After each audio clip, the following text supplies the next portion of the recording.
നമ്മെ എന്ത് ചെയ്തു? ക്രിസ്തുവിൽ നമ്മെ എന്ത് ചെയ്തു?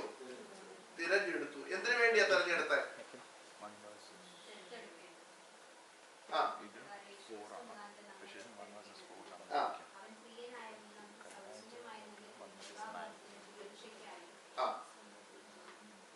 ഒന്നിരിക്കുകയും ചെയ്തു. അപ്പം എന്റെ ചോദ്യം ഇതാണ്, നമ്മളെ എന്തിനാ തെരഞ്ഞെടുത്തത്? അതിന്റെ 4-ാം വാക്യം എന്താ തുടങ്ങുന്നത്? നാം അവന്റെ സന്നിധിയിൽ വിശുദ്ധരും നിഷ്കളങ്കരും ആകേണ്ടതിന് കർത്താവ് നമ്മെ എന്ത് ചെയ്തു? തെരഞ്ഞെടുത്തു. ഇനി ഈ വിശുദ്ധരും നിഷ്കളങ്കരും ആകേണ്ടതിന് വേണ്ടി നമ്മെ തെരഞ്ഞെടുത്തപ്പോൾ കർത്താവ് ഒരു പ്രവൃത്തി വെച്ചു. എന്തായിരുന്നു? വീണ്ടും ജനനം എന്ന ഒരു പ്രവൃത്തി. ഈ വീണ്ടും ജനനത്തിൽ കൂടെ മാത്രമേ നമുക്ക് ആരാകാൻ പറ്റത്തുള്ളൂ? വിശുദ്ധരും നിഷ്കളങ്കരും. കാരണം നമ്മൾ വീണ്ടും ജനിക്കുമ്പോൾ നമ്മൾ ആരിൽ നിന്ന് ജനിക്കുന്നു? അതിനെയാണല്ലോ വീണ്ടും ജനനം എന്ന് പറയുന്നത്. നമ്മൾ ചിന്തിച്ചതാണ്, നിക്കോദിമോസിനോട് പറഞ്ഞു, നീ വീണ്ടും ജനിക്കുന്നില്ല എങ്കിൽ അവകാശമാക്കത്തില്ല. കൊരിന്ത്യ ലേഖനത്തിൽ പൗലോസ് പറയുന്നു, സഹോദരന്മാരെ, മാംസരക്തങ്ങൾക്ക് ദൈവരാജ്യത്തെ വായിച്ചിട്ടുണ്ടോ? മാംസരക്തങ്ങൾക്ക് ദൈവരാജ്യത്തെ എന്ത് ചെയ്യാൻ പറ്റത്തില്ല. അപ്പൊ നോക്കിക്കേ, ഈ വീണ്ടും ജനനം പ്രാപിച്ച ഒരു ദൈവപൈതലിന് മാത്രമേ എവിടെ കടക്കാൻ പറ്റത്തുള്ളൂ? ഇതിനെതിരായിട്ട് എന്തെങ്കിലും അഭിപ്രായമുള്ള ആരെങ്കിലും ഉണ്ടോ? ഇവിടെ പറയുകയാണ്, നമ്മൾ വായിച്ചു, യേശു ക്രിസ്തുവിന്റെ രക്തത്താൽ നമുക്ക് അതിക്രമങ്ങളുടെ മോചനമെന്ന വീണ്ടെടുപ്പ് കിട്ടി. ശ്രദ്ധിക്കണം, പഴയ മനുഷ്യനെ നിന്ന് പഴയ മനുഷ്യൻ ജനിച്ചു. എവിടുന്നാ ജനിച്ചത്? നിക്കോദിമോസിന്റെ വിഷയം നമ്മൾ പഠിക്കുമ്പോൾ നിക്കോദിമോസിന് ഒരു സംശയം, മനുഷ്യൻ ഇത്രയും പ്രായമൊക്കെ ആയി വളർന്നു, ഇനിയും അമ്മയുടെ ഉദരത്തിൽ കയറി ജനിക്കാൻ പറ്റുമോ? ഒരു സംശയം. ആർക്ക്? നിക്കോദിമോസ്. നിങ്ങളത് വായിച്ചു നോക്കിക്കേ. യോഹന്നാന്റെ സുവിശേഷം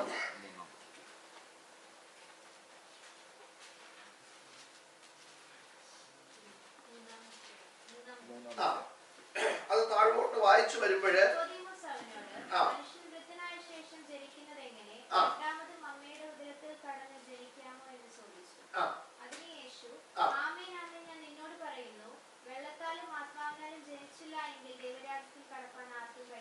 കഴിയത്തില്ല. അടുത്തത്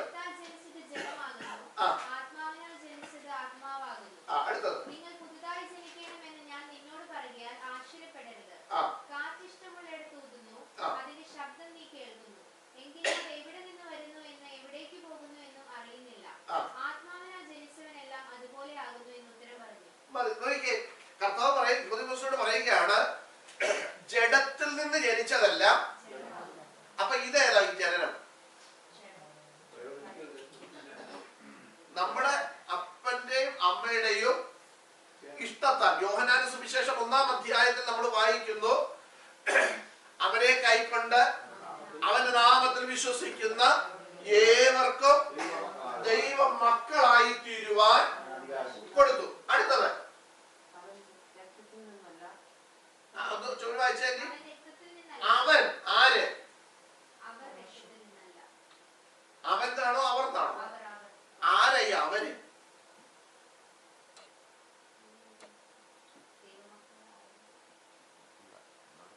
അതിന്റെ മേളത്തെ വാക്യം വായിച്ചേ. അവനെ കൈക്കൊണ്ട് അവന്റെ നാമത്തിൽ വിശ്വസിക്കുന്ന ഏവർക്കും ദൈവ മക്കൾ. അപ്പൊ ഇങ്ങനെ ദൈവ മക്കളായവരെ കുറിച്ച് പറയുകയാണ്. അവർ രക്തത്തിൽ നിന്നല്ല, ജഡത്തിന്റെ ഇഷ്ടത്താലല്ല, പുരുഷന്റെ ഇഷ്ടത്താലല്ല, ദൈവത്തിൽ നിന്ന് അത്രേ അവർ ജനിച്ചത്. മനസ്സിലായോ? യെസ്. അപ്പൊ ദൈവത്തിൽ നിന്ന് ജനിച്ചില്ല എങ്കിൽ നമുക്ക് ഒറ്റ ജനനത്തിൽ നിൽക്കുമോ? നമ്മൾ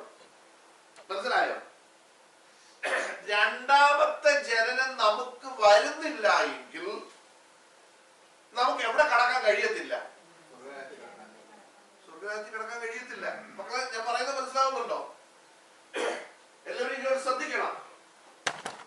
ഇവിടെ പറയുകയാണ്, അവർ രക്തത്തിൽ നിന്നുള്ള ജനനമല്ല എന്ന് പറഞ്ഞാൽ നമ്മുടെയൊക്കെ ജനനം നമ്മുടെ മാതാപിതാക്കളുടെ രക്തത്തിൽ നിന്നാണ്, അല്ലേ? അടുത്ത പറയുകയാണ്, അവർ രക്തത്തിൽ നിന്നല്ല, ജഡത്തിന്റെ ഇഷ്ടത്താലല്ല, പുരുഷന്റെ ഇഷ്ടത്താലല്ല, അവർ ദൈവത്തിൽ നിന്നത്രേ ജനിച്ചത്. അപ്പൊ ഞാൻ ചോദിക്കട്ടെ, ഈ ദൈവ മക്കളെന്ന് ഒരാളിനെ ദൈവം വിളിക്കണമെങ്കിൽ, അവൻ ദൈവ പൈതലാണെന്ന് ദൈവം വിളിക്കണമെങ്കിൽ അതിന്റെ ബേസിക് എന്താ? അവൻ വീണ്ടും ജനനം പ്രാപിക്കണം. കണ്ടോ? ഒന്നാമത്തെ ജനനത്തെ കുറിച്ച് പറയുന്നത് രക്തത്തിൽ നിന്നുള്ളതാണ്, ജഡത്തിന്റെ ഇഷ്ടത്താലുള്ളതാണ്, പുരുഷന്റെ ഇഷ്ടത്താലുള്ളതാണ്. എന്നാൽ രണ്ടാമത്തെ ജനനത്തെ കുറിച്ച് പറയുകയാണ്, അത് ദൈവത്തിൽ നിന്നുള്ള ജനനം. ഞാൻ ചോദിക്കട്ടെ ദൈവമക്കളെ, ദൈവത്തിൽ നിന്നാണ് ജനിച്ചതെങ്കിൽ, എന്റെ ചോദ്യം, ആദ്യത്തെ പറയുന്നു, ആദ്യത്തെ ജനനം എന്ന് പറയുന്നത് രക്തത്തിൽ നിന്ന്, ജഡത്തിൽ നിന്ന്, ഇഷ്ടത്താൽ, പുരുഷന്റെ ഇഷ്ടത്താൽ. അങ്ങനെയാണെങ്കിൽ ആ ജനിക്കുന്ന ജനനത്തിന്റെ സ്വഭാവം ആരുടെ ആയിരിക്കും? അല്ലേ? ഓക്കെ, ഇനി ഇങ്ങോട്ട് ശ്രദ്ധിച്ചോണം. അപ്പം നമ്മളിപ്പോ ഏത് സ്വഭാവത്തിലാണ് നിന്നെ? ജഡത്തിന്റെ സ്വഭാവത്തിലാണ് നമ്മൾ നിന്നത്. അതിനെ കുറിച്ച് പൗലോസ് തന്നെ എഫേസ്യർ 2-ാം അധ്യായത്തിൽ പറഞ്ഞു, അതിക്രമങ്ങളാലും പാപങ്ങളാലും മരിച്ചവരായിരുന്ന നിങ്ങളെയോ അവൻ എന്ത് ചെയ്തു? ഉയർപ്പിച്ചു. ഇനി ശ്രദ്ധിക്കുക, ഒന്നാമത്തേത് മനുഷ്യന്റെ ഇഷ്ടത്താലുള്ള ജനനം. ആ ജനനത്തിന്റെ സ്വഭാവം എന്തായിരുന്നു? ജഡസ്വഭാവം, മനുഷ്യന്റെ സ്വഭാവം. നമ്മളിപ്പോ ഇവിടെ വായിച്ചായിരുന്നല്ലോ, നിക്കോദീമോസിനോട് പറഞ്ഞല്ലോ, ജഡത്തിൽ നിന്ന് ജനിച്ചതെല്ലാം. അപ്പൊ ആദ്യത്തെ ജനനം എവിടെ നിന്നുള്ളതായിരുന്നു? ജഡത്തിൽ നിന്നുള്ളത്. അപ്പൊ ജഡത്തിൽ നിന്നുള്ളതെല്ലാം ജഡമാകുന്നു, ഇല്ലേ? ഇനി നമ്മൾ രണ്ടാമത് ജനിച്ചു, എവിടെ നിന്നാണ്? ദൈവത്തിൽ നിന്ന്. യോഹന്നാൻ സുവിശേഷത്തിൽ പറഞ്ഞു, രക്തത്താലല്ല, ജഡത്തിന്റെ ഇഷ്ടത്താലല്ല, പുരുഷന്റെ ഇഷ്ടത്താലല്ല. അടുത്തത് ദൈവത്തിൽ നിന്ന് അത്ര അവരെ ജനിച്ചത്. അപ്പൊ ഇനി എന്റെ ചോദ്യം, അപ്പൊ ഈ ദൈവത്തിൽ നിന്ന് ജനിച്ചതാണല്ലോ വീണ്ടും ജനനം. അപ്പൊ ദൈവത്തിൽ നിന്ന് ജനിച്ചവരുടെ സ്വഭാവം ആരുടെ ആയിരിക്കും? അപ്പൊ ഇപ്പൊ എത്ര ദൈവമക്കൾ കാണും അതിനകത്ത്? എത്ര പേര് കാണും? ഞാൻ പറയുന്നത്, നമ്മള് ഈ ഭൂമിയിൽ ജീവിച്ചിരിക്കുമ്പോൾ നമ്മള് 100% ദൈവത്തെ പോലെ ആകാൻ നമുക്ക് എന്ത് ചെയ്യത്തില്ല? പറ്റുമോ? പറ്റത്തില്ല. പക്ഷേ പൗലോസ് പറയുന്ന പോലെ നമ്മൾ അതിനു വേണ്ടി എന്ത് ചെയ്യുന്നു? ആഞ്ഞുകൊണ്ടിരിക്കുന്നു. അതിന് വിരോധമായി വരുന്നതിനെല്ലാം നമ്മൾ മനസ്സിലാക്കി നമ്മൾ അതിനെ ജയിക്കുന്നു, അല്ലേ? അപ്പൊ എന്റെ ചോദ്യം, ഇതെല്ലാം നമ്മൾ മനസ്സിലാക്കിയിട്ടും നമുക്ക് ഒഴിവാക്കാവുന്നതൊന്നും നമ്മൾ ഒഴിവാക്കുന്നില്ല എങ്കിൽ നമ്മൾ ദൈവമക്കളാണോ? ആണോ കുട്ടൂസേ? പറഞ്ഞ മനസ്സിലായോ? നമുക്ക് ഒഴിവാക്കാൻ പറ്റുന്നതൊക്കെ നമുക്ക് ഒഴിവാക്കാതെ നമ്മൾ അതിനെ ആത്മീകം പൊതിഞ്ഞ് ചെയ്താൽ നാം ദൈവമക്കളാകുന്നു. ആകത്തില്ല. പിന്നെ നമ്മളൊരു ഭംഗിക്ക്, അതെ, ഇന്ന് നമ്മളൊക്കെ പറയുക, ഇന്ന് കടന്നു വന്നിരിക്കുന്ന ദൈവമക്കളെല്ലാവരും ദൈവത്തെ സ്തുതിക്കട്ടെ. സത്യത്തെ ദൈവമക്കളാണോ? കടന്നു വന്നതെല്ലാം ദൈവമക്കളാണോ? അതിനകത്ത് സ്ഥാനമോഹി കാണും, അടിയുണ്ടാക്കുന്നവൻ കാണും, ചീത്ത വിളിക്കുന്നവൻ കാണും, കൂട്ടുകാരും കൂടി ഇപ്പൊ വെള്ളമടിച്ചവൻ കാണും. ഇതെല്ലാം വന്നിരിക്കുക. നമ്മള് വേർതിരിച്ച് പറയാൻ പറ്റാത്തതുകൊണ്ട് നമ്മൾ പറയും നമ്മൾ ദൈവമക്കൾ എല്ലാവരും കൂടെ ഒരുമിച്ച് കൂടിയെന്ന്. പക്ഷെ കർത്താവ് അവിടെ ഇങ്ങനെ നോക്കുമ്പോ ഇതിനകത്ത് എത്ര ദൈവമക്കൾ കാണും?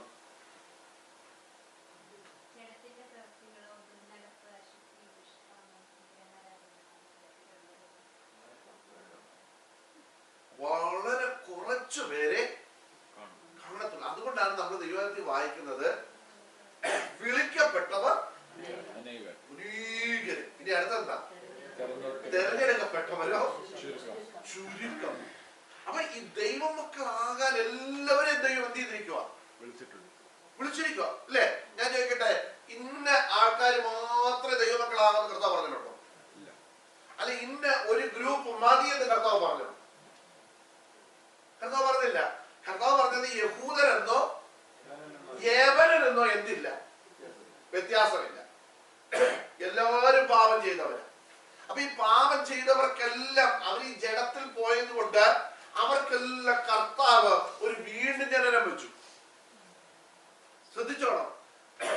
അപ്പൊ ഈ വീണ്ടും ജനന അവസ്ഥയിലേക്ക് വന്ന് ദൈവത്തിൽ നിന്ന് ജനിക്കാൻ ആഗ്രഹമുള്ളവരെ ഒക്കെ കർത്താവ് എന്ത് ചെയ്തിരിക്കുക? ദൈവമക്കളാക്കിയിരിക്കുക. പക്ഷേ ഇവിടുത്തെ വിഷയം എന്ന് പറയുന്നത് ഇത് ചെയ്യാൻ ആഗ്രഹമില്ലാത്തവര് ആരായിട്ടും മാറുന്നില്ല. വീണ്ടും ജന്മം പ്രാപിക്കാൻ താല്പര്യമില്ലാത്തവർ ആരാകുന്നില്ല? ദൈവമക്കളാ. ശരിയാണോ? ഞാൻ പറഞ്ഞത് ശരിയല്ലെങ്കിൽ നിങ്ങൾക്ക് സംശയം ഉണ്ടോ ചോദിക്കാം. ശ്രദ്ധിച്ചോണം. ഇവിടെ നിക്കോദിമോസിനോട് പറയുകയാണ്, യോഹന്നാന്റെ സുവിശേഷം 3-ാം അധ്യായത്തിൽ പറയുകയാണ്, ജഡത്താൽ ജനിച്ചതെല്ലാം എന്താ? ജഡമാ. അപ്പൊ ശ്രദ്ധിച്ചേ, ജഡത്തിൽ നിന്ന് ജനിച്ചിട്ട് ദൈവത്തിൽ നിന്ന് ജനിക്കാതെ ഒരുവൻ മരിച്ചാൽ അവൻ എവിടെ ചെല്ലുകയല്ല? സ്വർഗരാജ്യത്തിൽ ചെല്ലത്തില്ല. നമ്മൾ ഏതെങ്കിലും ഒരു വേർപെട്ട സമൂഹത്തിൽ ചർച്ചിൽ പോയെന്ന് പറഞ്ഞത് കൊണ്ട് എവിടെ പോവുകയല്ല? സ്വർഗത്തിൽ പോകത്തില്ല. നമ്മൾ ഈ സഭയുടെ അംഗമാണ് എന്ന് പറഞ്ഞ് ഇവിടുത്തെ രജിസ്റ്റർ പേരുള്ളത് കൊണ്ട് എവിടെ പോകത്തില്ല? സ്വർഗത്തിൽ പോകത്തില്ല. നമ്മൾ ഇവിടെ വന്ന് എല്ലാരും കൈയടിച്ചപ്പോ കൈയടിച്ചു എന്ന് പറഞ്ഞുകൊണ്ട് എവിടെ പോകത്തില്ല? സ്വർഗത്തിൽ പോകത്തില്ല. എല്ലാരും നല്ല പാട്ട് പാടിയപ്പോ പുള്ളിക്കും തോന്നി നല്ല ഈണമുള്ള നല്ല പാട്ട്, പുള്ളിയും ചേർന്ന് ഉറക്കെ എന്ത് ചെയ്തു? പാടി. എവിടെ പോവുകയല്ല? അതൊക്കെ വേണ്ടെന്നല്ല ഞാൻ പറഞ്ഞത്, അത് വേണം. പക്ഷേ ഇതെല്ലാം ചെയ്യുമ്പോൾ ഫസ്റ്റ് പ്രയോറിറ്റി നീ ദൈവവൈദ്യരാകാനുള്ളത് എന്ത് ചെയ്യണം? മനസ്സിലായോ? ഇന്ന് വേർപെട്ട സമൂഹങ്ങൾ എന്ന് പറയുന്നവർ പോലും വീണ്ടും ജനനത്തിന് വലിയ പ്രാധാന്യം കൊടുക്കുന്നില്ല. മനസ്സിലായോ? വീണ്ടും ജനനം ഈ കൊരിന്ത്യ ലേഖനത്തിൽ നമ്മൾ വായിക്കുന്നുണ്ട്, ഒരുവൻ ക്രിസ്തുവിലായാൽ, എനിക്ക് തോന്നുന്നു 3:16 തോന്നുന്നു അല്ലെ? ഒന്ന് കൊരിന്ത്യ ലേഖനം 3-ാം അധ്യായം 16-ാം വാക്യം കിട്ടാൻ അതാണെന്ന് തോന്നുന്നു അല്ലേ?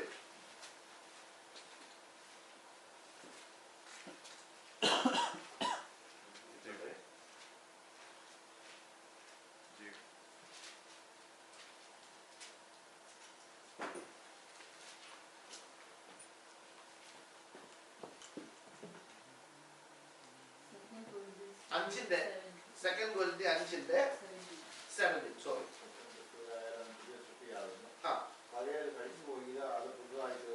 അതിന്റെ 15 വായിച്ചോട്ടെ സോറി. എല്ലാവർക്കും വേണ്ടി ഒരുവൻ മരിച്ചിരിക്കും, എല്ലാവരും മരിച്ചു എന്നും ജീവിച്ചിരിക്കുന്നവർ ഇനി തങ്ങൾക്കായിട്ടല്ല ഞങ്ങൾക്ക് വേണ്ടി മരിച്ചുയർത്തവനായിട്ട് തന്നെ ജീവിക്കേണ്ടതിന് അവൻ എല്ലാവർക്കും വേണ്ടി മരിച്ചു എന്നും ഞങ്ങൾ നിർണ്ണയിച്ചിരിക്കുന്നു. അടുത്തത്, ആകയാൽ ഞങ്ങൾ ഇനി മുതൽ ആരെയും ജഡപ്രകാരം അറിയുന്നില്ല. ക്രിസ്തുവിനെ ജഡപ്രകാരം അറിഞ്ഞെങ്കിൽ ഇനിമേൽ അങ്ങനെ അറിയുന്നില്ല. ഒരുത്തൻ ക്രിസ്തുവിലായാൽ അത് പുതിയ സൃഷ്ടിയാകുന്നു, പഴയത് കടന്നുപോയി, ഇതാ അത് പുതുതായി തീർന്നിരിക്കുന്നു. ഇവിടെ പറയുകയാണ്, ഈ ക്രിസ്തുവിനെ ഞങ്ങൾ ജഡപ്രകാരം എന്ത് ചെയ്തു? അറിഞ്ഞു. അങ്ങനെ എഴുതിയിരിക്കുന്നത്. അടുത്തെന്താ എഴുതിയിരിക്കുന്നത്? ആകയാൽ ഞങ്ങൾ ഇന്നു മുതൽ ആരെയും ജഡപ്രകാരം അറിയുന്നില്ല. ക്രിസ്തുവിനെ ജഡപ്രകാരം അറിഞ്ഞു എങ്കിൽ ഇനിമേൽ അങ്ങനെ അറിയുന്നില്ല. കേട്ടോ, ആകയാൽ ഞങ്ങൾ ഇന്നു മുതൽ ആരെയും ജഡപ്രകാരം അറിയുന്നില്ല. ക്രിസ്തുവിനെ ജഡപ്രകാരം അറിഞ്ഞു എങ്കിലും ഇനിമേൽ അങ്ങനെ അറിയുന്നില്ല. ശ്രദ്ധിക്കണം, ക്രിസ്തുവിനെ ജഡപ്രകാരം നമ്മൾ എന്ത് ചെയ്തു? അറിഞ്ഞു. പക്ഷേ ഇനി മേലാൽ അങ്ങനെ അറിയുന്നില്ല. അടുത്ത പറയുകയാണ്, ക്രിസ്തുവിനായാൽ അടുത്ത വാക്യം പറയും, അവൻ പുതിയ സൃഷ്ടി ആകുന്നു.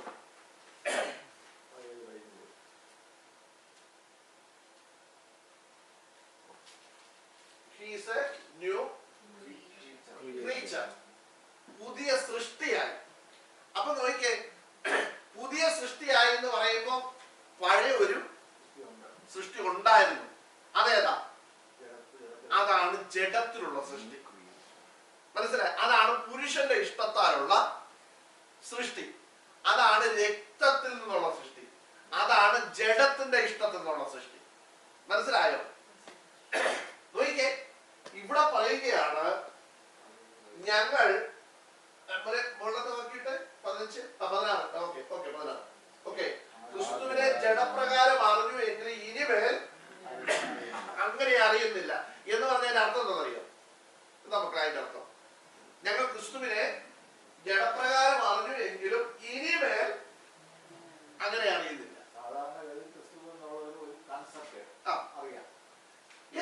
ക്രിസ്തു മറിയയുടെ മകനായിട്ട് ജനിച്ചു.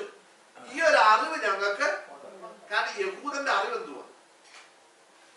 യഹൂദന്റെ അറിവെന്തുവാ? ഇതാ യഹൂദന്റെ അറിവെന്ന് പറയുന്നത് എന്തുവാ? യേശുവിനെ അവർ മശിഹായെന്ന് പറഞ്ഞു പ്രാർത്ഥിക്കുന്നുണ്ടോ? ഇല്ല. അവരുടെ അറിവെന്താ? ജഡപ്രകാരം ജനിച്ച എന്നാണ് മാത്രമേ ഉള്ളൂ. പൗലോസ് പറയുക, ക്രിസ്തുവിനെ ജഡപ്രകാരം ഞങ്ങള് അറിഞ്ഞു എങ്കിലും ഇനിമേൽ അങ്ങനെയല്ല ഞങ്ങൾ അറിയുന്നത്. കണ്ടോ, പൗലോസിന് ഒരു വെളിപ്പാട് കിട്ടി. അത് പൗലോസ് പറയുകയാണ്. അതാണ് അടുത്ത വാക്യത്തിൽ പറഞ്ഞത്, ഒരുവൻ ക്രിസ്തുവിലായാൽ. കണ്ടോ, അപ്പൊ ക്രിസ്തു ഇപ്പൊ ആരായിട്ട് മാറി? നമുക്കൊരു പുതിയ സൃഷ്ടിയാക്കി നമ്മെ തീർക്കുന്ന, അല്ലെങ്കിൽ നമ്മെ ഒരു മറ്റൊരു വ്യക്തിയാക്കി മാറ്റുവാൻ കഴിവുള്ളവനായിട്ട് ഇവിടെ ആര് മാറി? ക്രിസ്തു മാറി. അതാ പൗലോസ് പറയുന്നത്, ഇനി മേലാൽ ഞങ്ങൾ അങ്ങനെ എന്ത് ചെയ്യുന്നില്ല, ഞങ്ങൾ അറിയുന്നില്ല. ജഡപ്രകാരം ഞങ്ങൾ അറിഞ്ഞ ഒരു കാലഘട്ടം ഉണ്ടായിരുന്നു. ക്രിസ്തു യേശു അല്ലെങ്കിൽ യേശു ക്രിസ്തു മറിയയുടെ മകനാണ്, ഒരു യഹൂദനാണ് എന്നൊക്കെ ഞങ്ങൾ ഇങ്ങനെ, കാരണം അതിന്റെ തെളിവാണ് യോഹന്നാന്റെ സുവിശേഷം 4-ാം അധ്യായത്തിലല്ലേ നമ്മള് യേശു പോയി ശമരിയക്കാരത്തെ സ്ത്രീയോടൊക്കെ സംസാരിക്കുന്നില്ലേ? ഈ സംസാരിക്കുന്നുണ്ട്. ഈ ശമരിയക്കാരത്തെ സ്ത്രീ ആദ്യം യേശുവിനെ വിളിച്ച പേരെന്നാ? ആദ്യം യേശുവിനെ വിളിച്ചത്, നീ ഒരു യഹൂദനായിരിക്കെ, അല്ലെ? അങ്ങനല്ലേ വിളിച്ചത്? 4-ാം അധ്യായം നമ്മൾ വായിക്കുന്നത്. ശമരിയക്കാരത്തെ സ്ത്രീ എടുക്കാൻ ചെന്നിട്ട് പറഞ്ഞു, നീ എനിക്ക് കുടിക്കാൻ ഇച്ചിരി വെള്ളം തരുമോ എന്ന് ചോദിച്ചോണ്ട് എന്താ പറഞ്ഞേ? നീ ഒരു യഹൂദനായിരിക്കെ ശമരിയക്കാരത്തിയായ എന്നോട് വന്നിട്ട് നീ കുടിപ്പാൻ ചോദിക്കുന്നത് എങ്ങനെ? കണ്ടോ? അപ്പൊ ഇവൾ ഈ യേശുവിനെ ഇപ്പൊ ആരായിട്ടാ കണ്ടത്? ജഡപ്രകാരം ജനിച്ചൊരു മനുഷ്യൻ, അല്ലെ? കാരണം യഹൂദൻ എന്ന് പറയുമ്പോ ഏതോ ഒരു അപ്പനും അമ്മയ്ക്കും ജനിച്ച ഒരു വ്യക്തി. അതുകൊണ്ട് അവള് ചോദിച്ചത്, അപ്പൊ യേശുവിന്റെ ആ രൂപമൊക്കെ കണ്ടപ്പോ മനസ്സിലായി ഇവൻ ആരാ? ഒരു യഹൂദന. അപ്പൊ അവള് ചോദിച്ചു, നീ ഒരു യഹൂദനായിരിക്കെ എന്നോട് വന്നിട്ട് കുടിപ്പാൻ വെള്ളം ചോദിക്കുന്നത് എങ്ങനെ? കാരണം ഇന്ന് വരെയും ഒരു യഹൂദനും വന്ന് ഒരു ശമരിയക്കാരുടെ ഒരു സാധനം എന്ത് ചെയ്തിട്ടില്ല, മേടിച്ചിട്ടില്ല. അങ്ങനെ ഒരു കാര്യം നടക്കത്തില്ല. പക്ഷെ ഇപ്പൊ നീ വന്നിട്ട് എന്നോട് ചോദിക്കുക കുടിക്കാൻ ഇച്ചിരി വെള്ളം തരാമോ? അടുത്ത വാക്യം കർത്താവ് പറയുക, നീ ദൈവത്തിന്റെ ദാനവും നിന്നോട് കുടിപ്പാൻ ചോദിക്കുന്നവൻ ആരെന്നും അറിഞ്ഞു എങ്കിൽ നീ അവനോട് ചോദിക്കുകയും അവൻ നിനക്ക് ജീവനുള്ള വെള്ളം നിനക്ക് തരികയും ചെയ്യുമെന്ന് പറഞ്ഞു. പോട്ടെ, ഇനി ആ വിഷയത്തിലേക്ക് നമ്മൾ പോകണ്ട, നമ്മൾ പഠിക്കുകയൊക്കെ ചെയ്തതായതുകൊണ്ട്. അപ്പൊ ഞാൻ ഇവിടെ കൊണ്ടുവന്നത്, പൗലോസ് പറയുകയാണ്, ഞങ്ങൾ ക്രിസ്തുവിനെ ജഡപ്രകാരം അറിഞ്ഞു എങ്കിലും, ക്രിസ്തുവിനെ ഞങ്ങൾ ആദ്യം അറിഞ്ഞത് ജഡപ്രകാരമാണ്. ജഡത്തിൽ നിന്ന് ജനിച്ച ഒരു മനുഷ്യനായിട്ടാണ് ഞങ്ങൾ അറിഞ്ഞത്. കാരണം പൗലോസ് ഇത് പറയാൻ മറ്റൊരു കാരണം ശ്രദ്ധിച്ചോണം. ഈ പൗലോസ് യഹൂദനാണ്. നമ്മൾ അപ്പോസ്തല പ്രവൃത്തി 9-ാം അധ്യായം 22-ാം അധ്യായം വായിക്കുമ്പോൾ പൗലോസ് രക്ഷിക്കപ്പെട്ട അല്ലെങ്കിൽ യേശുവിനെ അറിഞ്ഞ വിധത്തെ കുറിച്ച് അവിടെ എന്ത് ചെയ്യുന്നുണ്ട്, പറയുന്നുണ്ട്. അവിടെ ഈ പൗലോസ് ഈ മാർഗക്കാരായ ആരെങ്കിലും ഉണ്ടെങ്കിൽ അവരെ എന്ത് ചെയ്യാൻ വേണ്ടി നടക്കുമായിരുന്നു? പിടിച്ചു കെട്ടാനും ഉപദ്രവിക്കാനും കുന്നുകളയാനും നടന്ന വ്യക്തിയാണ്. ഏത് മാർഗക്കാരന്? ക്രിസ്തുവിന്റെ മാർഗക്കാരൻ. അപ്പൊ ക്രിസ്തുവിനെ പൗലോസ് എങ്ങനെയാ അറിയുന്നത്? ഒരു ജഡപ്രകാരം മാത്രമേ എന്ത് ചെയ്യുന്നുള്ളൂ. ഞാൻ പറഞ്ഞാൽ മനസ്സിലാകും. കുഞ്ഞുങ്ങൾ നിങ്ങൾ ശ്രദ്ധിക്കണം. യേശുവിനെ അല്ലെങ്കിൽ യേശു ക്രിസ്തുവിനെ പൗലോസ് ഈ മാർഗക്കാരായ യേശുവിന്റെ പുറകെ നടക്കുന്നവരെ ഒക്കെ എന്ത് ചെയ്യണം? കൊല്ലണം. ഈ എന്റെ അഭിപ്രായത്തിൽ യേശു ജീവിച്ച സമയത്ത് ഈ പുള്ളി കയ്യിലെങ്ങാണ് യേശുവിനെ കിട്ടിയിരുന്ന ഈ പുള്ളി എന്ത് ചെയ്തേനെ? കൊന്നു കളഞ്ഞേനെ. കാരണം അതുപോലെ യഹൂദന്മാർക്ക് ആരോട് ദേഷ്യമാണ്? യേശുവിനോട് ദേഷ്യമാണ്. യേശുവിനെ ദൈവമായിട്ടോ ക്രിസ്തുവായിട്ടോ മശീഹയായിട്ടോ പ്രവാചകരായിട്ടോ ഒന്നും അവരെന്ത് ചെയ്യുന്നില്ല, അംഗീകരിക്കുന്നില്ല. അതുകൊണ്ടാ പറഞ്ഞത്, ക്രിസ്തുവിനെ ഞാൻ ജഡപ്രകാരം ഞങ്ങൾ അറിഞ്ഞു എങ്കിലും ഇനിമേൽ അങ്ങനെ അറിയുന്നില്ല. ഇനി ഞാൻ അറിയാൻ പോകുന്നത്, നമ്മൾ അറിയാൻ പോകുന്നത് എങ്ങനെയാണ്? അവൻ വീണ്ടും ജനനം തരുന്നവൻ, ജഡത്തിൽ ജനിച്ചവനെ ദൈവത്തിൽ ജനിക്കുന്നവനാക്കി മാറ്റാൻ കഴിവുള്ളവനായിട്ടാണ് ഇനി ആരെ കാണുന്നത്? യേശുവിനെ കാണുന്നത്. മനസ്സിലായോ നിങ്ങൾക്ക്? അപ്പൊ ഈ എന്റെ ചോദ്യം, നമ്മൾ ദൈവത്തിൽ നിന്ന് ജനിച്ചു എന്ന് പറയുകയും ദൈവത്തിന്റെ സ്വഭാവം നമ്മളിൽ ഇല്ലാതിരിക്കുകയും ചെയ്താൽ എന്ത് ചെയ്യും?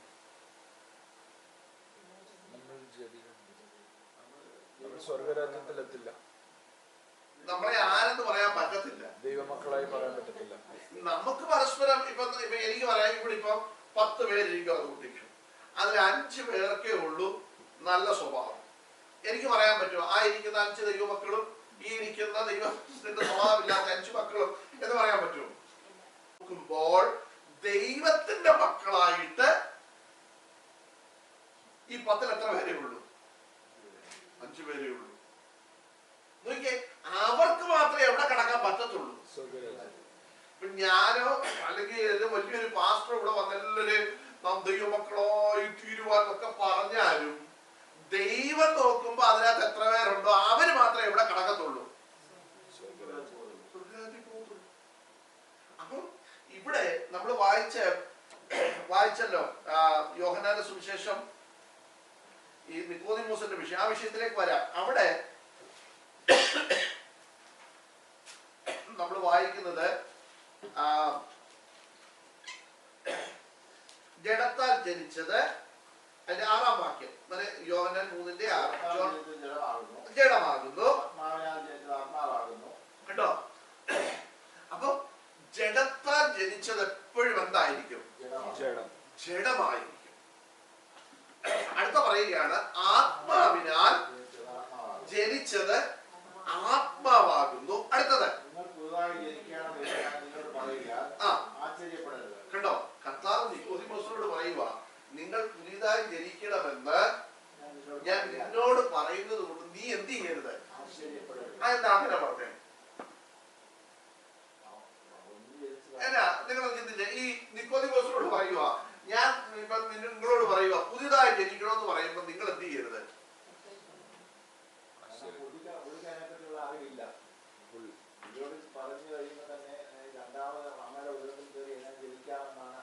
പുള്ളി ചോദിക്കുന്നത് ഈ കാരണം, ഈ നിക്കോദിമോസ് ആരാ?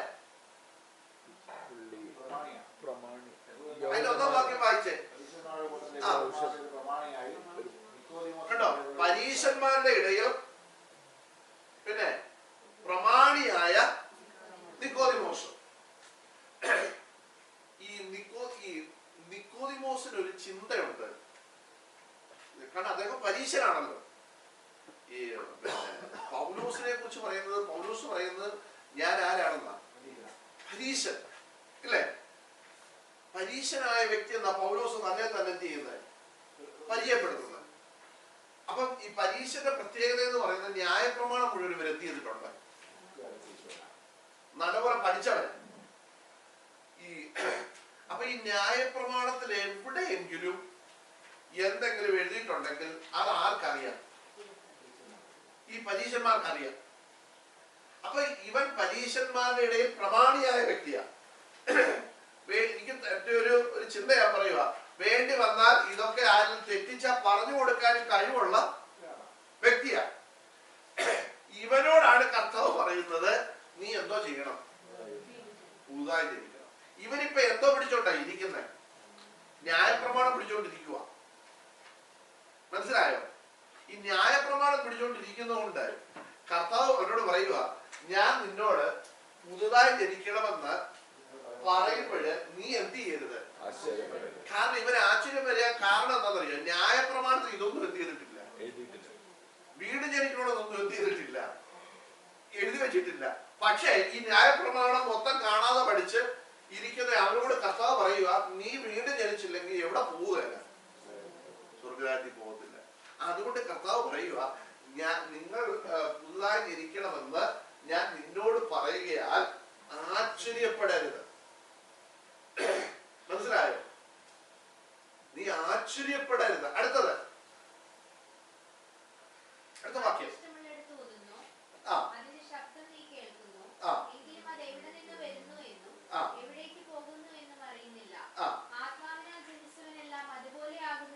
എന്ന് പറഞ്ഞാൽ അതിന്റെ അർത്ഥം ഇത്രയേ ഉള്ളൂ.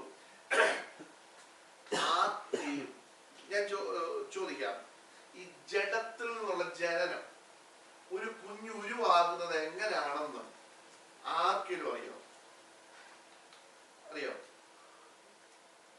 ഒരു കുഞ്ഞ് വയറ്റിൽ ഉരുവായി അതിന്റെ ഉള്ളിൽ വളർച്ചകൾ എങ്ങനെയെല്ലാം നടക്കുന്നു എന്ന് ആർക്കെങ്കിലും അറിയോ? നമ്മള് പ്രഗ്നന്റ് ആയി എന്ന് പറയുമ്പോ പോയി സ്കാൻ ചെയ്തിട്ട് അവര് പറയും കുഞ്ഞ് ഇത്രയും വളർന്നു. എന്തുവാ ഇത്ര എന്തോ അതിന് പറയുന്നത്? ഒന്ന് പറ. നിങ്ങൾ വാദമൊക്കെ നിങ്ങളുടെ ഇരിപ്പുണ്ട, നിങ്ങളാരും പ്രസവിച്ചിട്ടില്ല, നിങ്ങളാരും പോയി ഇത് ചെയ്യാത്തവർ ഇരിക്കുന്നത്. ഇത്ര വീക്സ് ആയി, അതിന്റെ അർത്ഥം എന്തുവാ? അത്ര വളർന്നു എന്നാ പറയുന്നത്. നിങ്ങൾ ചോദിക്കുക, ഡോക്ടറെ അതെങ്ങനെയാ വളർന്നേ ചോദിക്കുമോ? ചോദിച്ചാൽ ബൈ ചാൻസ് അതെ. അപ്പൊ ഡോക്ടർ എന്നാ പറയും? എന്തായാലും നേഴ്സാണ്, ഡോക്ടർ എന്നാ പറയും?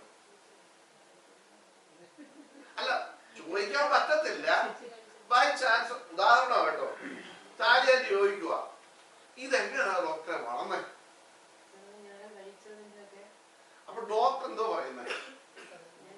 അതിന്റെ ഞരമ്പ് ഇത്രയുണ്ടായിരുന്നു, അതിപ്പോ ഇത്ര, അങ്ങനെ പറയും? ഇല്ല, ഡോക്ടർ പറയും നിങ്ങൾ നല്ല ഫുഡ് കഴിച്ചത് കൊണ്ട് ആ ഫുഡിന്റെ പോഷകാഹാരമൊക്കെ ആർക്ക് കിട്ടി? കുഞ്ഞിനെ കിട്ടി. അങ്ങനെ കുഞ്ഞ് എന്ത് ചെയ്തു? വളർന്നു. ഈ ഡോക്ടർക്ക് അറിയാമോ ഇതിനകത്ത് എന്തൊക്കെയാ നടന്നതെന്ന്? പറയും അതിന്റെ ഞരമ്പ് വലുതായി, തല വലുതായി, കാലിന് നീളം, ഇതൊക്കെ അല്ലാതെ ഇതെങ്ങനെ വലുതായെന്നോ, ഇതെങ്ങനെ ഇതിനകത്ത് ഇതൊക്കെ ഉരുവായി വരുന്നുവെന്നോ, ഈ അസ്ഥി എങ്ങനെ വലുതായെന്നോ, ഇതൊന്നും ഇവർക്ക് എന്ത് ചെയ്യും? ഇപ്പൊ കുറെ കണ്ടുപിടുത്തങ്ങളൊക്കെ നടത്തിക്കൊണ്ട് കുറെ കാര്യങ്ങളോട് എന്ത് ചെയ്യാം, അറിയാമെന്നല്ലാതെ മറ്റൊന്നും എന്ത് ചെയ്യത്തില്ല. ഞാൻ പറഞ്ഞത് ശരിയാണോ? ഇനി നിങ്ങൾ അങ്ങോട്ട് ഇറങ്ങിയിട്ട് പറയരുത് പാസ് പറഞ്ഞത് തെറ്റാ ആണെങ്കിൽ ഇപ്പൊ പറഞ്ഞേച്ച് പോകും. കാരണം ഇനി ഞാൻ വേറെ നിന്ന് പ്രസംഗിക്കാതിരിക്കാനുണ്ട്. ഇന്നത്തെ കാലത്ത് ഒരു പക്ഷേ വൈകല്യങ്ങളൊന്നും ഇല്ലാത്ത കുഞ്ഞുങ്ങളെ ചിലപ്പോൾ അല്ല, ഞാൻ പറഞ്ഞത് ശരിയാ. പക്ഷെ ശാസ്ത്രം കുറച്ച് വളർന്നത് കൊണ്ട് ഇവര് കുറച്ച് കണ്ടുപിടുത്തങ്ങളൊക്കെ നടത്തിയിട്ട് എല്ലിച്ചിരി ഇങ്ങനെയാണ് പറയുന്നത്, എല്ലിനകത്ത് ഇന്ന കാര്യങ്ങളുണ്ട്, ബോണ് നല്ല സ്ട്രോങ് ആകാൻ ഇതാണ് കാരണം എന്തൊക്കെ കുറെ കണ്ടുപിടുത്തങ്ങൾ. പക്ഷെ ഇതെങ്ങനെയാകുന്നുവെന്ന് ആർക്കും ഇതുവരെ കാണാൻ എന്ത് ചെയ്തിട്ടില്ല, ഉണ്ടോ ചോദിച്ചാൽ പറ്റിയിട്ടില്ല. ഞാൻ പറഞ്ഞു വരുന്നത് എന്താ മക്കളെ കണ്ടുപിടിച്ചത്?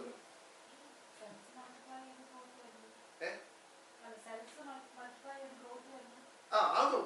ഞാൻ പറയുന്നത് നമ്മൾ ആരെങ്കിലും ഇത് കണ്ടോണ്ടിരിക്കുവാണോ ഇതാകുന്നത്? അല്ല, ഇത് ഓട്ടോമാറ്റിക് എന്ത് ചെയ്യുക, ദൈവം അങ്ങനെ എന്ത് ചെയ്തിരിക്കുന്നു, മനുഷ്യനെ സൃഷ്ടിച്ചിരിക്കുന്നു അല്ലേ? ഇതെങ്ങനെയാണെന്ന് നമ്മൾ കണ്ടുകൊണ്ട് ആരും ഇരിക്കുന്നില്ല. ഓരോ വീക്സ് കഴിയുമ്പോഴും നമ്മൾ പറയുന്നു കുഞ്ഞ് ഇത്രയും വളർന്നു, കുഞ്ഞ് ഇത്രയും വളർന്നു. കുറച്ച് കഴിയുമ്പോൾ പറയും കുഞ്ഞ് ചവിട്ടുന്നു, തൊഴിക്കുന്നു, ചാടുന്നു എന്നൊക്കെ നമ്മൾ പറയും. ഇതെല്ലാം നമ്മൾ പറയുന്നത്. നോക്കിയേ, ഇത് നമ്മൾ കണ്ടിട്ടില്ലാത്തതുപോലെ ഇവിടെ കർത്താവ് നിക്കോദിമോസിനോട് പറയുക, മോനെ, ആത്മാവിൽ നിന്ന് ജനിച്ചവനെ കുറിച്ച് അവിടെ പറഞ്ഞത് കാറ്റ് എന്ന് വായിച്ച് ഇഷ്ടമുള്ളിടത്തേക്ക് ഊതുന്നു, അതിന്റെ ശബ്ദം നീ കേൾക്കുന്നു, എങ്കിലും അത് എവിടെ നിന്ന് വരുന്നു എന്നും കേട്ടോ നമുക്കറിയാൻ പറ്റുമോ? നമ്മൾ പറയും ഭയങ്കര ശബ്ദം കാറ്റിന്റെ എന്ന് പറയും അല്ലെ? ഈ കാറ്റ് കിഴക്കോട്ടാണോ പോയത്, പടിഞ്ഞാറോട്ടാണോ പോയത്, ഇത് എവിടുന്നാ വന്നതെന്നൊന്നും നമുക്കാർക്കും അറിയാം? നമുക്കാർക്കും അറിയത്തില്ല. നമ്മുടെ ഉള്ളിൽ കുഞ്ഞ് ഉരുവായി വരുമ്പോൾ ഇതിന് ഞരമ്പ് എവിടുന്നാ വന്നത്, തൊക്ക് എവിടുന്നാ വന്നത്? ഞാൻ പറഞ്ഞല്ലോ, നേരത്തെ പറഞ്ഞ പോലെ ഈ ശാസ്ത്രമൊക്കെ വളർന്നത് കൊണ്ട് ഇപ്പൊ ഇവര് കുഞ്ഞുങ്ങൾ പറഞ്ഞ പോലെ അതിന്റെ സെല്ലൊക്കെ വളർന്ന് ആണ് ഇത് വന്നതെന്നൊക്കെ നമ്മൾ പറയുമ്പോൾ ഇത് എവിടുന്ന് വന്നു എന്ന് നമുക്കറിയാത്തതുപോലെ നിക്കോദിമോസിനോട് കർത്താവ് പറയുക, മോനെ നീ ചിന്തിക്കും. അവന് ആദ്യം ഒരു ചോദ്യം ചോദിച്ചല്ലോ. എന്തോ ചോദ്യമാണ് ചോദിച്ചേ? മനുഷ്യൻ വൃദ്ധരായ ശേഷവും അങ്ങനെ എഴുതിയിരിക്കുന്നത് അമ്മയുടെ ഉദരത്തിൽ കയറി കടന്ന് ജനിക്കാൻ പറ്റുമോ? കർത്താവ് പറഞ്ഞു, മോനെ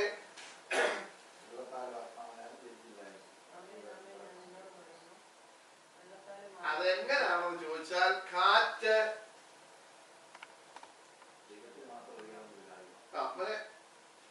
ഇതല്ലല്ലോ, എത്ര വാക്യോ കാറ്റ്? കാറ്റ് ഇഷ്ടമുള്ളിടത്ത് ഊതുന്നു, അതിന്റെ ശബ്ദം മാത്രമേ നീ എന്ത് ചെയ്യുന്നുള്ളൂ, കേൾക്കുന്നുള്ളൂ, എങ്കിലും അത് എവിടെ നിന്ന് വരുന്നു എന്നും എവിടേക്ക് പോകുന്നു എന്നും അറിയുന്നില്ല. ആത്മാവിനാൽ ജനിച്ചവരെല്ലാം അതുപോലെ ആകുന്നു. കണ്ടോ? അപ്പം ഇവന്റെ ജനനം എങ്ങനെയാന്ന് ചോദിച്ചാൽ ഈ കണ്ണുകൊണ്ടൊന്നും ആർക്കും എന്ത് ചെയ്യാൻ പറ്റത്തില്ല, കാണാൻ പറ്റത്തില്ല. കാരണം കാറ്റ് എവിടെ നിന്ന് വരുന്നു, കാറ്റിനെ കണ്ടവരെന്നാണല്ലോ ഉള്ളൂ. അതാ ഇവിടെ പറഞ്ഞേക്കുന്നത്, അതിന്റെ ശബ്ദം നീ എന്ത് ചെയ്യുന്നുണ്ട്? നിങ്ങൾ അതിന് കാറ്റ് കണ്ടിട്ടുണ്ടോ? ഉണ്ടോ? ജസ്റ്റ് കണ്ടിട്ടുണ്ടോ? നമ്മളാരും കണ്ടിട്ടില്ല. കാറ്റ് എവിടുന്നാ വന്നതെന്ന് നമുക്ക് ആർക്കും അറിയത്തില്ല. നമ്മൾ ആ കാണുന്നത് പറഞ്ഞാൽ കാറ്റടിക്കുമ്പോൾ കുറെ കരിയിലൊക്കെ പറന്നു പോകുന്നത് നമ്മൾ കണ്ടിട്ടുള്ളൂ. കാറ്റിനെ നമുക്ക് ആർക്കും എന്ത് ചെയ്യാൻ പറ്റത്തില്ല. സദൃശവാക്യത്തിൽ ഒരു വാക്യമുണ്ട്. നിങ്ങൾ പറയുന്നതുകൊണ്ട് എന്നോട് പ്രയാസം തോന്നുന്നത്, സ്ത്രീയെ അടക്കാൻ ശ്രമിക്കുന്നവൻ കാറ്റിനെ പിടിക്കാൻ ശ്രമിക്കുന്നു. വായിച്ചിട്ടുണ്ടോ നിങ്ങൾ?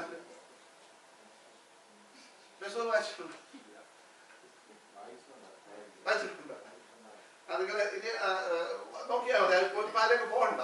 അപ്പൊ അതിന്റെ അർത്ഥം കാറ്റിനെ നമുക്ക് എന്ത് ചെയ്യാൻ പറ്റത്തില്ല, പിടിക്കാൻ പറ്റത്തില്ല.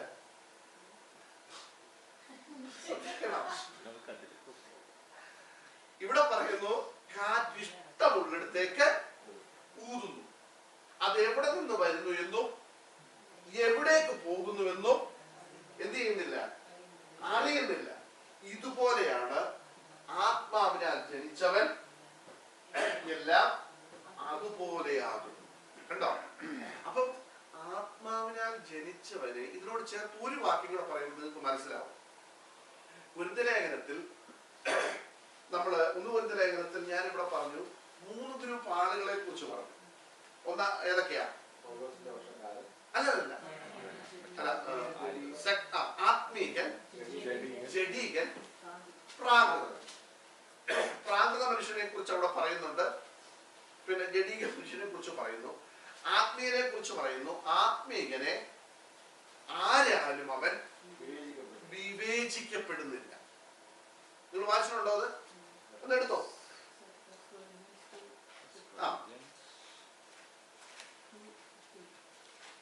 ആത്മീകമായി വിവേചിക്കേണ്ടതാകിയാൽ അതവന് കഴിയുന്നതല്ല. ആത്മീകനോ സകലത്തെയും വിവേചിക്കുന്നു. താൻ ആരാലും വിവേചിക്കപ്പെടുന്നതുമില്ല. അത് അതിന്റെ 1:2-15.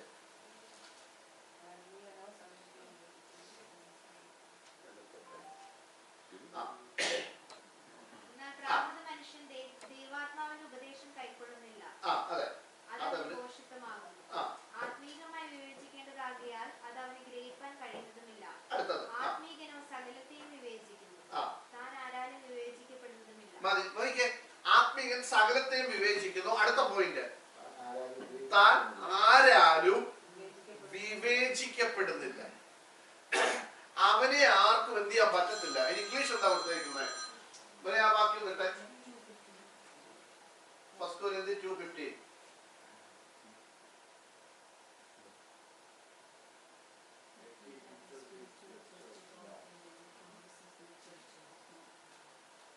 But that spiritual. But we who have spirit understand these things, but others can't understand us at all. മനസ്സിലാക്കാൻ പറ്റുന്നില്ല, അണ്ടർസ്റ്റാൻഡ് ചെയ്യാൻ പറ്റുന്നില്ല. ആത്മീകൻ അവനെ മറ്റാർക്കും എന്ത് ചെയ്യാൻ പറ്റത്തില്ല എന്ന് പറഞ്ഞാൽ, നമ്മൾ പറയുന്നല്ലോ കാറ്റ് എവിടെ നിന്ന് വന്നു എവിടേക്ക് പോകുന്നു നമ്മളാരും എന്ത് ചെയ്യുന്നില്ല, അറിയുന്നില്ല. ശബ്ദം മാത്രമേ നമ്മൾ എന്ത് ചെയ്യുന്നുള്ളൂ, കേൾക്കുന്നുള്ളൂ. ഇതുപോലെയാകുന്നു ആത്മാവിൽ നിന്ന് ജനിച്ചവൻ. ആർക്കും അവന് എവിടെ എങ്ങനെ ജനിച്ചു എന്ന് അവനെ എന്ത് ചെയ്യാൻ പറ്റത്തില്ല, മനസ്സിലാക്കാൻ പറ്റത്തില്ല. മനസ്സിലായോ? അപ്പൊ ഇവിടെ ശ്രദ്ധിക്കേണ്ട ഒരു കാര്യം, ദൈവത്തിൽ നിന്ന് ഇവിടെ കർത്താവ് പറയുകയാണ്, ജഡത്തിൽ നിന്ന് ജനിച്ചതെല്ലാം എന്താ? ജഡമാ. ഞാൻ പറയട്ടെ, വീണ്ടും ജനനം പ്രാപിക്കാതെ നമ്മൾ എന്തെല്ലാം കാണിച്ചാലും അതെല്ലാം എവിടെ കിടക്കുക? ജഡത്തിൽ കിടക്കുക. മനസ്സിലായോ? വീണ്ടും ജനനത്തിന്റെ അനുഭവം ജീവിതത്തിൽ വരാതെ നമ്മൾ കൈയടിച്ചാലും പാടിയാലും നമ്മൾ എന്തെല്ലാം ചെയ്താലും അതെല്ലാം എവിടെ തന്നെ കിടക്കുന്നുണ്ട്? ജഡത്തിൽ തന്നെ കിടക്കുന്നുണ്ട്. മനസ്സിലായോ? നമ്മുടെ ഈ വീണ്ടും ജനനം ശരിയാവാത്തത് കൊണ്ടാണ് നമുക്ക് ഈ ദൈവത്തോട് വലിയ സ്നേഹമില്ല. ഞാൻ പറഞ്ഞ മനസ്സിലായോ? ഈ ജഡത്തിൽ നിന്ന് ഇപ്പൊ നമ്മുടെ കുഞ്ഞുങ്ങൾ ജനിച്ചു. ഇപ്പൊ എന്റെ കുഞ്ഞ്, അവക്ക് എന്നിൽ നിന്ന് ജനിച്ചത് കൊണ്ട് അവക്ക് എന്നോട് എന്തുണ്ട്? ഭയങ്കര സ്നേഹമാണ്, അല്ലേ? ഇതുപോലെ ഞാൻ ദൈവത്തിൽ നിന്ന് ജനിക്കുമ്പോൾ എനിക്ക് ആരോട് സ്നേഹം വരും? ദൈവത്തോട് സ്നേഹം വരും. ഇനി ഒരു ചോദ്യം ഞാൻ നിങ്ങളോട് ചോദിക്കുക, എനിക്ക് ദൈവത്തോട് സ്നേഹമുണ്ട് എന്നുള്ളതിന്റെ തെളിവെന്താ? നിങ്ങളോട് ശ്രദ്ധിക്കണം. നിങ്ങൾ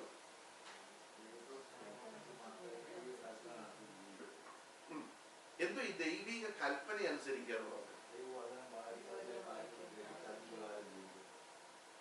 ഓക്കെ, എന്താ ഗ്ലാഡിസ്? എനിക്ക് ഇപ്പം ഗ്ലാഡിസിന്റെ പപ്പ എന്ന് എല്ലാവർക്കും വേണ്ടിയാ ഗ്ലാഡിസിന്റെ പേര് ശേഷം ഗ്ലാഡിസിന്റെ പപ്പ എന്ന് ജനിച്ചു. ഗ്ലാഡിസ് ഇവിടുന്ന് പിന്നെ ഫോൺ വിളിക്കുന്നുണ്ട്, എന്തോ സ്നേഹത്തോടെ പപ്പയോട് സംസാരിക്കുന്നു, അല്ലേ? ആവശ്യമായ അപ്പുറത്തെ വീട്ടിലൊരു പപ്പായുണ്ട്, നമ്മളെപ്പോഴും കാണുകയൊക്കെ ചെയ്യുന്നതാ. ഒരു ദിവസം ഫോൺ വിളിച്ചപ്പോ ആ പപ്പായ എന്ത് ചെയ്തിട്ടുണ്ട്? അവിടെ ഇരിക്കുക.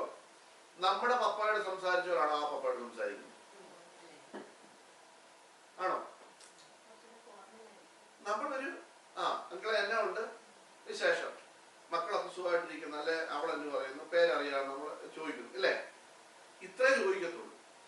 അതേസമയം അതുപോലാണ് നമ്മുടെ ഒപ്പയുടെ. ഒപ്പ എന്നാണ്ട് വിശേഷം? ഒന്നുമില്ല. ഓക്കെ, അവളെന്ത് ചെയ്യേ? എന്നാ ശരി. ഇങ്ങനെയാണോ വയ്ക്കുന്നത്? നമ്മളെല്ലാം അങ്ങനെ ചോദിക്കുവാണെങ്കിൽ അതിന്റെ അർത്ഥം എന്നാ?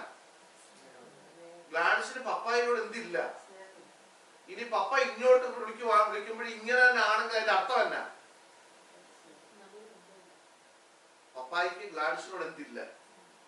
സ്നേഹം. ഇതിനിടയ്ക്ക് എന്തോ ഗ്യാപ്പ് എന്ത് ചെയ്തിട്ടുണ്ട്? വന്നിട്ടുണ്ട്.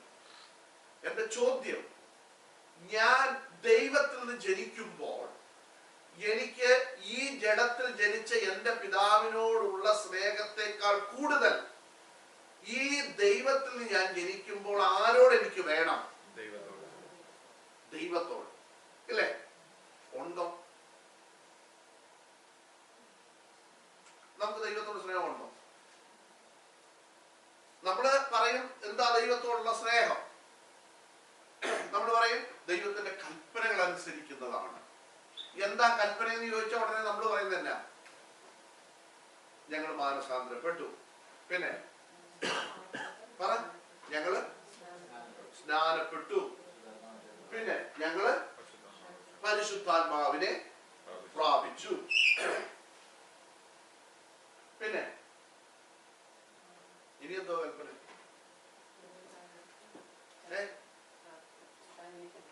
കൂട്ടായ്മയ്ക്ക് പോയി, ദശാംശം കൊടുത്തു. ആർക്ക്?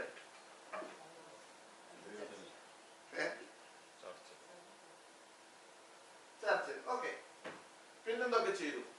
നമ്മൾ അറിഞ്ഞിരിക്കണം. നമ്മളിത് പഠിക്കുമ്പോൾ ഞാൻ ദൈവത്തിൽ നിന്ന് ജനിച്ചു എന്ന് പറയുമ്പോൾ എന്റെ ദൈവത്തോട് എനിക്ക് സ്നേഹമുണ്ട് എന്ന് പറയുമ്പോൾ നിങ്ങൾ ദൈവത്തെ സ്നേഹിച്ചത് എങ്ങനെയാ? ഉപവാസം. ആർക്ക് വേണ്ടി? കർത്താവിന് കുഴപ്പമൊന്നും വരാതിരിക്കാൻ ഞങ്ങൾ ഇവിടെ ഭൂമിയിൽ എത്തിയിരുന്നു. ഉപവാസം. ആരായിരുന്നു പറഞ്ഞേ? കർത്താവ് പോകുന്ന വഴിയാത്രയിൽ കാറിനൊന്നും എത്തിക്കരുത്, കുഴപ്പമൊന്നും വരരുത്. അതുകൊണ്ട് ഞങ്ങൾ ഇവിടെ ഉപവസിച്ച്. നമ്മൾ ആർക്ക് വേണ്ടി ഉപവസിച്ച്? നമുക്ക് കർത്താവിന്റെ പേരിൽ നമുക്ക് വേണ്ടി നമ്മൾ ചെയ്തു, ഉപവസിച്ചു. എന്റെ ചോദ്യം, നിങ്ങൾ ചിന്തിച്ചിട്ടുണ്ടോ? ഞാൻ ദൈവത്തിൽ നിന്ന് ജനിച്ചു എന്ന് ഓരോരുത്തരും പറയുമ്പോൾ ജനിപ്പിച്ച പിതാവിനോട് സ്നേഹമുണ്ടോ? ഞാൻ എന്റെ പിതാവിനെ അല്ലെങ്കിൽ പിതാവായ ദൈവത്തെ സ്നേഹിക്കുന്ന പോലെ നിങ്ങൾ സ്നേഹിക്കണമെന്ന് പറയാൻ എനിക്ക് പറയാൻ പറ്റത്തില്ല. കാരണം ആ ദൈവവും നിങ്ങളുമായിട്ടുള്ള ബന്ധത്തിലല്ല എന്റെ ബന്ധം ഇരിക്കുന്നത്. ആണോ? വ്യക്തിപരബന്ധമാണ്. ഞാനും എന്റെ പിതാവായ ദൈവവും തമ്മിൽ വ്യക്തിപരമായ ബന്ധമാണ്. നിങ്ങൾ സ്നാനപ്പെട്ടു.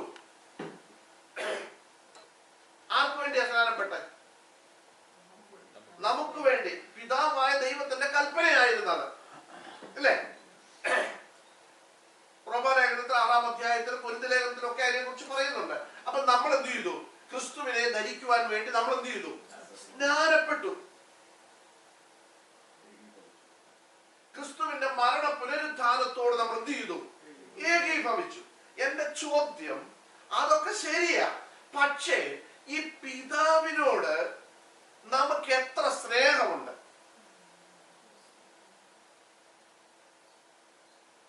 ജഡത്തിൽ നിന്ന് നമ്മെ ജനിപ്പിച്ച പിതാവിനോട് നമുക്ക് എന്തുണ്ട്? സ്നേഹമുണ്ട്. ഞാൻ ചോദിക്കട്ടെ, അത്രയെങ്കിലും ഈ പിതാവായ ദൈവത്തോട് നമുക്ക് സ്നേഹം വന്നിട്ടുണ്ടോ? അതൊരു പക്ഷേ കാണാത്തതുകൊണ്ടായിരിക്കും സ്നേഹം അല്ല, പിതാവിനോടുള്ള സ്നേഹം ഒക്കത്തില്ല. നമ്മൾ പേഴ്സണലായിട്ട് കാര്യം ചെയ്യുന്ന കാര്യമില്ല. ഓക്കെ, ഞാൻ സ്നേഹിക്കുന്നോ ഇല്ലയോ എന്നുള്ളത് പറയാൻ പറ്റത്തില്ല, കണ്ടാൽ ചിലപ്പോൾ മനസ്സിലാക്കാൻ പറ്റത്തില്ല. ഓക്കെ, ഈ നമ്മുടെ പിതാവിനോടുള്ള സ്നേഹം നമ്മൾ എങ്ങനെയാ പ്രകടിപ്പിക്കുന്നത്? ഈ ജഡത്തിലെ പിതാവിനോടുള്ള സ്നേഹം എങ്ങനെയാ?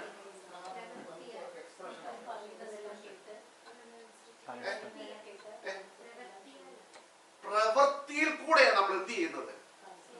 നമ്മുടെ പിതാവിനെ, ഞാൻ ഒരിക്കലും ഇവിടെ പറഞ്ഞതാ, നമ്മുടെ പിതാവിനെ നമ്മള് എവിടെ വെച്ച് കണ്ടാലും നമ്മൾ എന്ത് ചെയ്യും? സംസാരിക്കും അല്ലേ? എവിടെ വെച്ച് കണ്ടാലും സംസാരിക്കും. അരമണിക്കൂർ മതിയായിരുന്നു. ചെന്നപ്പോ 11 മണിയാണ്. അപ്പൊ സാർ അവിടെ നിന്ന് എന്ത് ചെയ്തു? സ്ഥിരമായിട്ട് ഇങ്ങനെ ലേറ്റ് ആയപ്പോ സാർ അവിടെ നിന്ന് എന്ത് ചെയ്തു? വീട്ടിലോട്ട് ഒരു എഴുത്ത് നമ്മുടെ ഈ തന്നെ പണ്ട് ദാവീദ് മറ്റേ പുള്ളിയുടെ എഴുത്ത് കൊടുത്തു വിട്ട പോലെ ഒരെഴുത്ത് എന്ത് ചെയ്തു? കൊടുത്തു വിട്ടു. എനിക്കൊക്കെ സ്ഥിരമായിട്ട് കിട്ടുമായിരുന്നു. ഈ എഴുത്ത് കൊണ്ടുവന്ന് നമ്മൾ എന്ത് ചെയ്യും? കൊടുക്കും. കൊടുത്തത് വായിച്ച് കഴിയുന്നുണ്ടേ അപ്പൻ എന്നാ ചെയ്യുന്നത്? അവിടെ ആ വായിച്ച് തീരുന്നതിന് മുമ്പ് ഒരെണ്ണം കിട്ടും.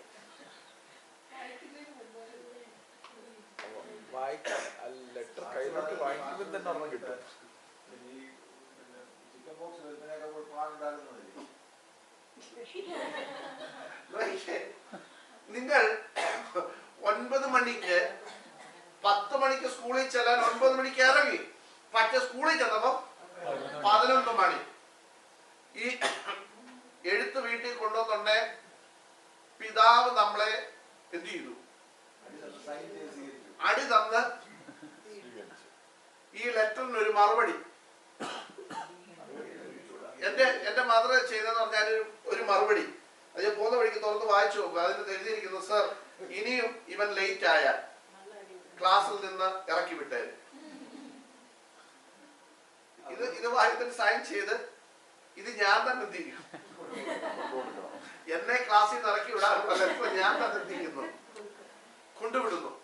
എന്റെ ചോദ്യം, നമ്മൾ പിതാവിനോട് നമ്മുടെ അപ്പനോട് പറയുന്നു എനിക്ക് സ്കൂളിൽ പോകണ സമയമായി, എന്തെങ്കിലും വീട്ടിൽ ചെയ്യാനൊക്കെ പറഞ്ഞാലും നമ്മൾ പറയും 9 മണിക്ക് ഇറങ്ങിയാലും എനിക്ക് 10 മണിക്ക് എന്ത് ചെയ്യത്തുള്ളൂ?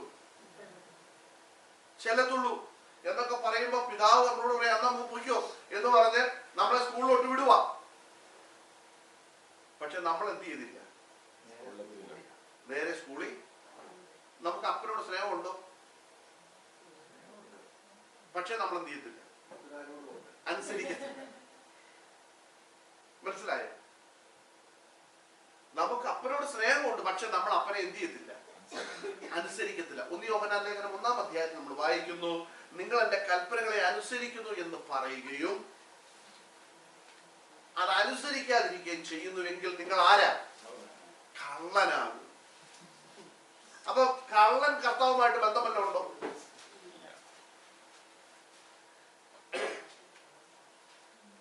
നമ്മുടെ കുഞ്ഞ് സ്ഥിരമായിട്ട് മോട്ടിക്കുന്നവനാണെങ്കിൽ നമുക്ക് ആ കുഞ്ഞിനോട് എന്തോ സ്നേഹം വരും? ചോദിച്ചാൽ അവൻ കാണുന്നതെല്ലാം മൂട്ടിക്കുന്നത്, കിട്ടുന്നതെല്ലാം മൂട്ടിച്ചോണ്ടു. നമുക്ക് അവനോട് എന്നാ തോന്നുന്നത്? സ്നേഹം തോന്നും. കൊള്ളാം, നീ മിടുക്കനാ കേട്ടോ എന്ന് പറയൂ? പറയത്തില്ല. നല്ല പിതാവാണെങ്കിൽ പറയും ഇവൻ കാണിച്ചത് കള്ളത്തരം തന്നെ ആണെന്ന് പറയും.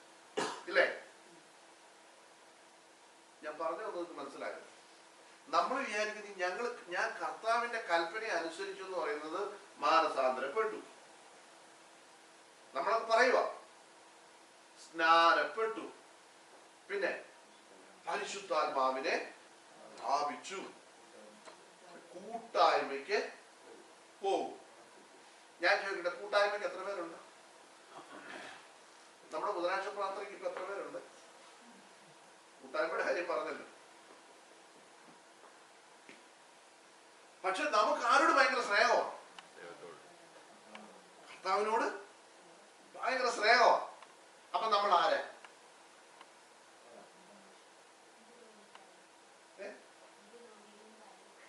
അല്ല, അങ്ങനല്ല എഴുതിയിരിക്കുന്നത്. കള്ളെന്ന 1 യോഹന്നാൻ ലേഖനം വായിച്ചാൽ കള്ളെന്ന എഴുതിയിരിക്കുന്നത്.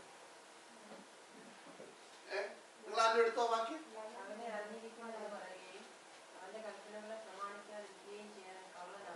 കള്ളനാകുന്നു, സത്യം അവന് ഇല്ല. കണ്ടോ? അപ്പൊ എന്റെ ചോദ്യം, ജഡപ്രകാരം പൗലോസ് അത് പറയുന്നുണ്ട്, ജഡപ്രകാരം നമ്മുടെ പിതാക്കന്മാർ നമ്മളെ ശിക്ഷിച്ചു, അല്ലേ? അപ്പം പിതാവായ ദൈവത്തിന് നമ്മളെ ശിക്ഷിക്കാനുള്ള റൈറ്റ് ഉണ്ട്, അല്ലേ? പക്ഷെ നമ്മളാരും എന്ത് ചെയ്യുന്നില്ല?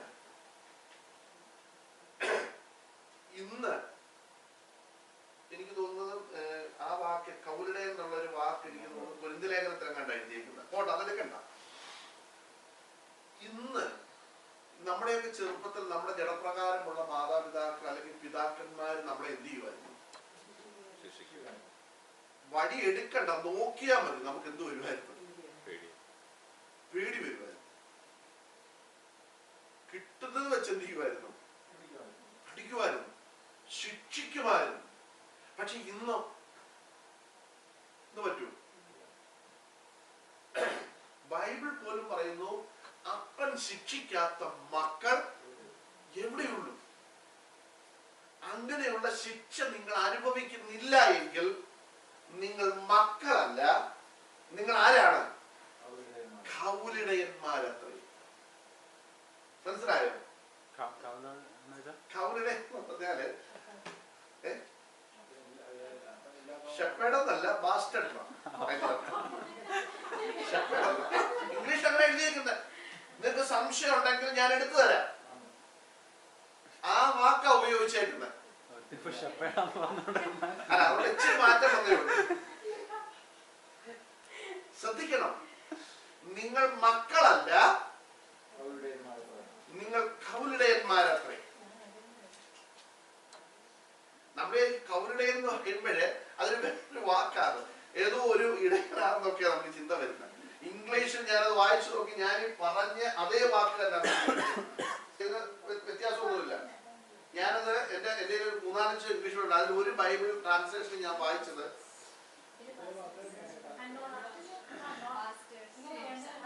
ആണ് കിടക്കുന്നു.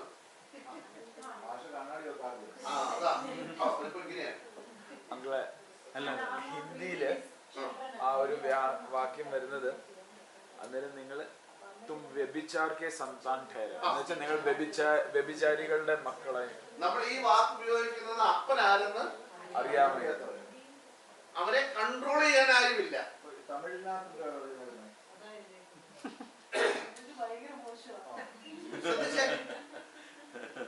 നിങ്ങൾ ശ്രദ്ധിക്കണം,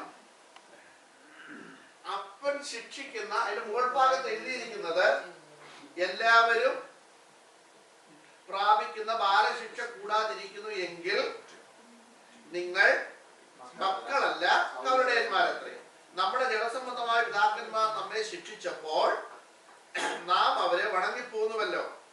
ആത്മാക്കളുടെ പിതാവിന് ഏറ്റവും അധികമായി കീഴടങ്ങി ജീവിക്കേണ്ടതല്ലയോ? അങ്ങനെയല്ല എഴുതിയിരിക്കുന്നത്. ഇത്ര പറഞ്ഞത് അടുത്ത വാക്യം കണ്ടോ? നമ്മുടെ ജഡസംബന്ധമായ പിതാക്കന്മാർ നമ്മെ ശിക്ഷിച്ചപ്പോൾ നാം അവരെ വണങ്ങിപ്പോന്നുവല്ലോ എന്ന് പറഞ്ഞാൽ, നമ്മൾ നേരത്തെ പറഞ്ഞ പോലെ നമ്മുടെ അപ്പന്മാരൊക്കെ വടിയെടുക്കുമ്പോഴൊക്കെ നമ്മൾ എന്ത് ചെയ്യും? ഭയങ്കര ഭവ്യതയോടെ നമ്മൾ ചെയ്യും, നിൽക്കും നമ്മള്, ഇല്ലേ? ഇനി ഒരു തെറ്റും ചെയ്യാത്തവരായ പോലെ നമ്മള് നിൽക്കും. പക്ഷേ ആത്മാക്കളുടെ പിതാവിന് ഏറ്റവും അധികമായി കീഴടങ്ങി ജീവിക്കേണ്ടതല്ലയോ? ഉണ്ടോ?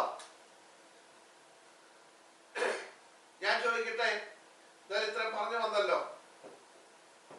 നമ്മള് ഞായറാഴ്ച ആരാധനയ്ക്ക് വന്നു, സ്വോത്രം ചെയ്യാന്ന് പറയുമ്പോ എത്ര പേര് സ്വോത്രം ചെയ്യും?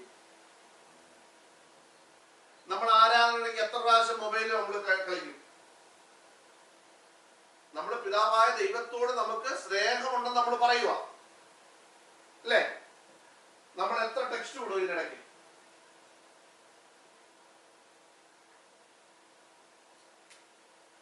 ഞാൻ പറഞ്ഞിട്ട് പിന്നെ ആരാ നിന്നോട് പറയണ്ട? വെളിയിൽ നിന്ന് ഒരാളിനെ കൊണ്ടിലൂടെ പറയിപ്പിക്കേണ്ട ആവശ്യമുണ്ട്.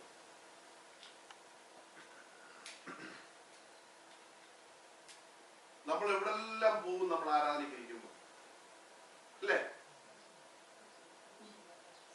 നമ്മുടെ മനസ്സുകൊണ്ട് നമ്മൾ എവിടെല്ലാം പോകും. നമ്മുടെ നാട്ടിൽ പറയത്തില്ല, മനമങ്ങും മിഴി ഇങ്ങും എന്ന് പറയത്തില്ലേ?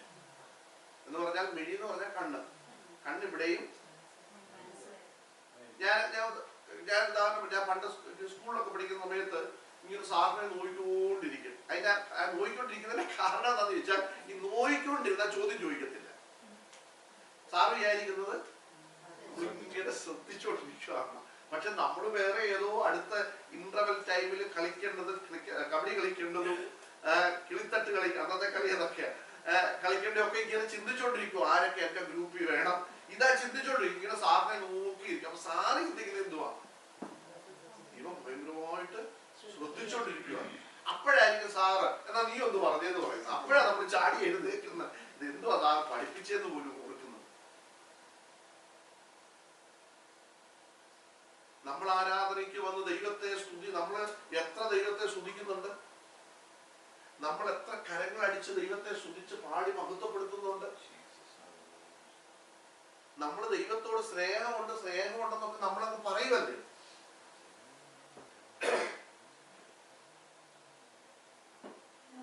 ഞാൻ ചോദിക്കട്ടെ, നമുക്ക് കർത്താവ് നെഗറ്റീവായ എന്തെങ്കിലും നമുക്ക് കർത്താവിൽ നിന്ന് വന്നാൽ നമ്മൾ എത്രത്തോളം നമ്മൾ കർത്താവിനെ സ്തുതിക്കും? ഈ നമ്മുടെ ശരീരത്തിൽ ഈ രോഗപ്രതിരോധ ശേഷി വേണമെന്ന് പറയും ഇല്ലേ, അതിന് പറ്റുന്ന ആഹാരമൊക്കെ കഴിക്കണമെന്ന് പറയും ഇല്ലേ. അതെന്തിനാ? എന്തിനാ? എന്തുവാ പറയുന്നത്? ഇമ്മ്യൂണിറ്റി പവർ വേണമെന്ന് പറയും. എന്തിനാ? രോഗം വന്നാലും ഇതെന്ത് ചെയ്യണം? റെസിസ്റ്റ് ചെയ്യണം ഇല്ലേ, അതിനെ പ്രതിരോധിക്കണം ഇല്ലേ. ഞാൻ ചോദിക്കട്ടെ, നമുക്ക് എത്രത്തോളം സ്പിരിച്വലി ഇമ്മ്യൂണിറ്റി പവർ ഉണ്ട്? നമ്മുടെ ജീവിതത്തിൽ നമ്മൾ പ്രാർത്ഥിച്ചത് നെഗറ്റീവായിട്ട്, ഓപ്പോസിറ്റ് ആയിട്ടാണ് നമ്മുടെ ജീവിതത്തിൽ വന്നതെങ്കിൽ അതിനെ റെസിസ്റ്റ് ചെയ്ത് ദൈവത്തിന് മഹത്വം കരയറ്റാനുള്ള പവർ ഉണ്ടോ നമുക്ക്? നമ്മൾ പ്രാപിച്ചിട്ടുണ്ടോ?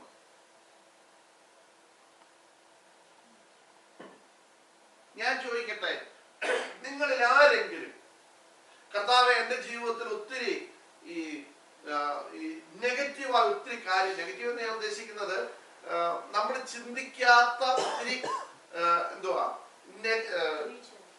വീഴ്ചയല്ല, തിന്മകൾ മീൻസ് ഇപ്പൊ ഞാൻ ഉദ്ദേശിച്ചു എനിക്ക് സമയത്തെല്ലാം കിട്ടുമെന്ന്, ദൈവം പ്രൊവൈഡ് ചെയ്യുമെന്ന് ഞാൻ വിശ്വസിച്ച് പ്രാർത്ഥിച്ചു. പക്ഷെ സമയത്ത് പലതും എനിക്ക് എന്ത് ചെയ്തില്ല, അതാ ഞാൻ ഉദ്ദേശിച്ചത്. തിന്മ വീഴ്ച അത് ശരിയായ ഒരു വേടല്ല അതിന്. ഞാൻ പറഞ്ഞത് മനസ്സിലായോ മക്കളെ? നിങ്ങൾക്ക് ആഗ്രഹിച്ചതുപോലെ എന്ത് ചെയ്തില്ല, നടന്നില്ല. കർത്താവേ അതിന് ഞാൻ നിനക്ക് സ്തോത്രം ചെയ്യുന്നു എന്തെങ്കിലും നമ്മൾ പറഞ്ഞിട്ടുണ്ടോ?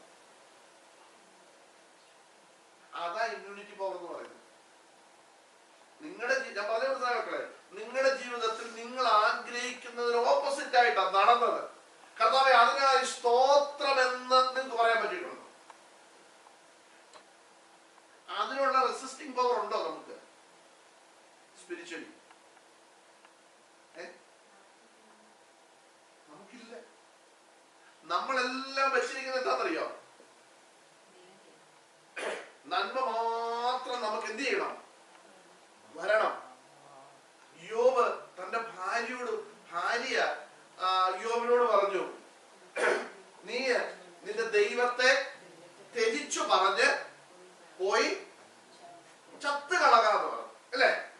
വായിച്ചിട്ടില്ലേ നിങ്ങള് യോബിന്റെ 1 അധ്യായം? അപ്പൊ യോബ് ഭാര്യയോട് എന്താ പറഞ്ഞേ? ഇനി ഞാനും അങ്ങനെയൊക്കെയാ ചിന്തിച്ച, കർത്താവ് എല്ലാം നന്മയാക്കും എന്നൊക്കെയാ വിചാരിച്ചത്.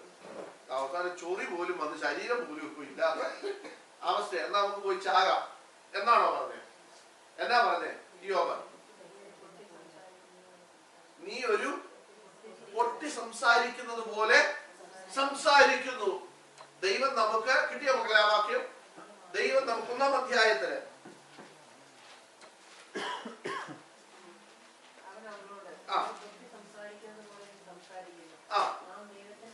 നാം ദൈവത്തിന്റെ കയ്യിൽ നിന്ന് നന്മ എന്ത് ചെയ്യുന്നു?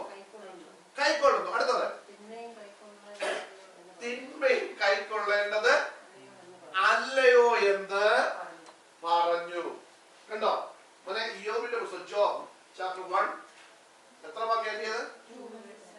2 അധ്യായത്തില് കണ്ടോ?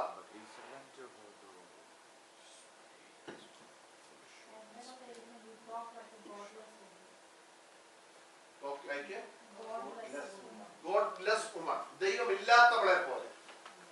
കണ്ടോ? എന്റെ ചോദ്യം, ദൈവമക്കളെ, നമ്മൾ ചിന്തിച്ചതിന് ഓപ്പോസിറ്റ് ആയിട്ട് ആണ് നമ്മുടെ ജീവിതത്തിൽ സംഭവിച്ചതെങ്കിൽ കർത്താവെ അതിന് നന്ദി എന്ന് പറയാനുള്ള സ്പിരിച്വൽ ഇമ്മ്യൂണിറ്റി പവർ നമ്മൾ പ്രാപിച്ചിട്ടുണ്ടോ?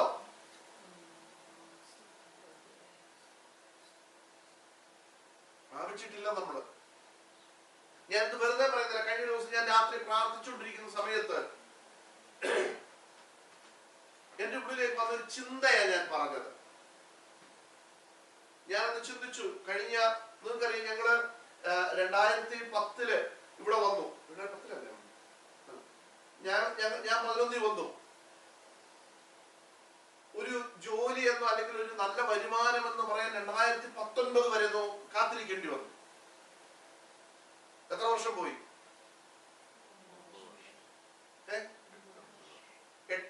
9 വർഷം. 8 വർഷം. അപ്പൊ എന്റെ മനസ്സിൽ ഇങ്ങനെ ഒത്തിരി ചിന്ത, ഞാൻ തുറന്നു പറയുമോ, ഒത്തിരി ചിന്തകൾ നിങ്ങൾക്ക് മനസ്സിലാകാൻ വേണ്ടി ഒത്തിരി ചിന്തകൾ വന്നു. ഞങ്ങൾക്ക് പുറകെ വന്നവരൊക്കെ വീട് മേടിച്ചു, ഒരു നല്ല വാഹനം മേടിച്ചു, അവരെല്ലാം നിലയിൽ നല്ല ഇതായി. ഇങ്ങനെ ചിന്തിച്ചപ്പോ ദൈവത്തിന്റെ പരിശുദ്ധാത്മാവിനോട് പറഞ്ഞു, നിനക്ക് നഷ്ടപ്പെട്ടതിനെ ഓർത്ത് നിനക്ക് ദൈവത്തെ സ്തുതിക്കാൻ കഴിയുമോ? നിനക്ക് കിട്ടിയതിന് വേണ്ടി നീ ദൈവത്തെ എന്ത് ചെയ്യുന്നുണ്ട്? നീ സ്തുതിക്കുന്നുണ്ട്. നിനക്ക് നഷ്ടപ്പെട്ടതിനെ ഓർത്ത്, അത് ഞാൻ അറിയാതല്ല, നഷ്ടപ്പെട്ടതിനെ ഓർത്ത് പിശാച് കൊണ്ടിരുന്ന ആ ചിന്തയെ നിനക്ക് ഇമ്മ്യൂണിറ്റി പവർ കൊണ്ട്, നിന്റെ സ്പിരിച്വൽ ഇമ്മ്യൂണിറ്റി പവർ കൊണ്ട് നീ അതിനെ റെസിസ്റ്റ് ചെയ്തിട്ട്, കർത്താവെ അത്രയും വർഷം എനിക്ക് നഷ്ടമായെങ്കിൽ അതിനായി സ്തോത്രമെന്ന് പറയാൻ നിനക്ക് കഴിയുന്നില്ലെങ്കിൽ നീ ദൈവത്തിൽ നിന്ന് ജനിച്ചു എന്ന് പറഞ്ഞിട്ട് വലിയ കാര്യമൊന്നുമില്ല. ഞാൻ പറഞ്ഞത് മനസ്സിലായോ മക്കളെ?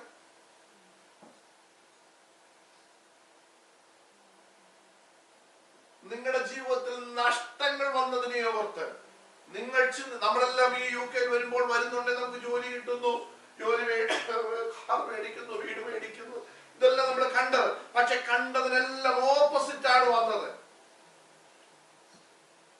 നിങ്ങൾ ഓർത്തെ യോബിന്റെ ജീവിതത്തിൽ എല്ലാം സ്മൂത്തായിട്ട് പോയിക്കൊണ്ടിരിക്കും അല്ലെ? പോയിക്കൊണ്ടിരിക്കുന്ന സമയത്താണ് ഒരു ദിവസം ഉണ്ട് ആടുകൾ സമ്പത്തെല്ലാം എന്ത് ചെയ്തു? നഷ്ടപ്പെട്ടു. യോബ് ചിന്തിച്ച് കണ്ടപ്പോളെ പോലെ യോബ് ചിന്തിച്ച് കാണും, പോവട്ടെ, ഇതെല്ലാം പിന്നെന്ത് ചെയ്യാം? തിരിച്ചു പിടിക്കാം. എനിക്ക് 5-6 പിള്ളേരുണ്ടല്ലോ, അവന്മാരി കൂടെ എന്ത് ചെയ്യാം? തിരിച്ചു പിടിക്കാം. അങ്ങോട്ടേക്കുമ്പോൾ ഒരു ദിവസം വന്നിട്ട് പറയുന്നു, നിന്റെ മക്കളെല്ലാം ഒരു ദിവസം എന്ത് ചെയ്തു? തിരിച്ചു.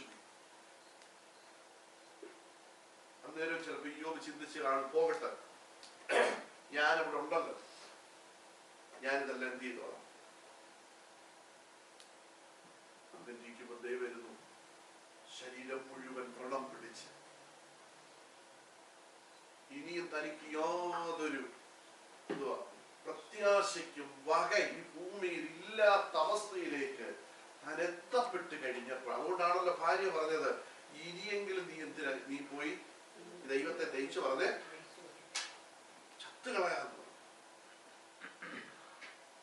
പറയുക, ദൈവത്തിൽ നിന്ന് നമ്മൾ എന്ത് പ്രാപിച്ചു? നന്മ പ്രാപിച്ചു. അതിനെല്ലാം നമ്മൾ എന്ത് ചെയ്തു? ഇനി ഇവിടെ ആരോ പറഞ്ഞല്ലോ, ഗോഡ്ലെസ് വുമൺ എന്നല്ലേ അവിടെ എഴുതിയിരിക്കുന്നത്. നിങ്ങൾ ചിന്തിച്ചേ, ഈ ഇയ്യോബിന് ഓരോ നന്മ വരുമ്പോഴും ഈ ഇയ്യോബ് ദൈവത്തെ സ്തുതിക്കുമ്പോഴൊക്കെ ഈ ഭാര്യയും എന്ത് ചെയ്ത് കാണും? ദൈവത്തെ സ്തുതിച്ച് കാണും. എന്റെ ഒരു ചിന്തയാ, ബൈബിളിൽ അങ്ങനൊന്നും എഴുതിയിട്ടില്ല, എന്റെ ഒരു ചിന്തയാ. പക്ഷെ ഇത് നഷ്ടപ്പെട്ടപ്പോ ഇവിടെ എന്നാ പറഞ്ഞു? ദൈവത്തെ തള്ളി പറയാൻ പറഞ്ഞില്ലേ? അവർക്ക് നഷ്ടപ്പെട്ടതിനെ ഓർത്ത് ദൈവത്തിന് മഹത്വം ചെയ്യാൻ ഇഷ്ടമില്ല. അപ്പൊ അവളെ വിളിച്ച പേരെന്നാ? ഏതാണ്ട് കാര്യം മനസ്സിലായി കാണുന്നത് അല്ലേ? എന്താ ഞാൻ പറഞ്ഞു തന്നെ? എന്താ മനസ്സിലായി? നമുക്ക് നഷ്ടങ്ങൾ വരുമ്പോൾ നമുക്ക് ദൈവത്തെ സ്തുതിക്കാൻ പറ്റുന്നില്ലെങ്കിൽ നമ്മുടെ പേരാണ്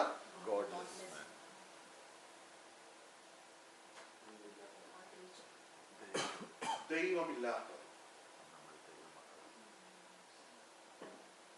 നിങ്ങൾക്കറിയാം മാർട്ടിൻ ലൂതർ എന്ന് പറയുന്ന ഒരു വ്യക്തിയെ അറിയാം അല്ലേ? ആരാ മാർട്ടിൻ ലൂതർ? നവോത്ഥാനത്ത് അല്ലെങ്കിൽ റിഫോംഡ് പ്രസ്ഥാനത്തിന്റെ ഒരു വ്യക്തിത്വമായിരുന്നു മാർട്ടിൻ ലൂതർ. ജർമ്മനിയിലുണ്ട്. ഈ മാർട്ടിൻ ലൂതറിനെ കത്തോലിക്ക സഭ കുന്നുകളയുമെന്ന് പറഞ്ഞ് ഒരു കൽപ്പന പുറപ്പെടുവിച്ചു. ബെസ്ബോണൊക്കെ അറിയാവുന്ന ഒരു വിഷയമാണ്. അപ്പൊ ഈ മാർട്ടിൻ ലൂതർ ഒളിവിൽ പോയി. മാർട്ടിൻ ലൂതർ ഒളിവിൽ ഇങ്ങനെ കാത്തിരിക്കുക. ഒരു ദിവസം ഈ മാർട്ടിൻ ലൂതറിന്റെ ഭാര്യ ഒരു കറുത്ത ഗൗണൊക്കെ ഇട്ടുകൊണ്ട് ഇദ്ദേഹത്തിന് മുമ്പിൽ പോകും.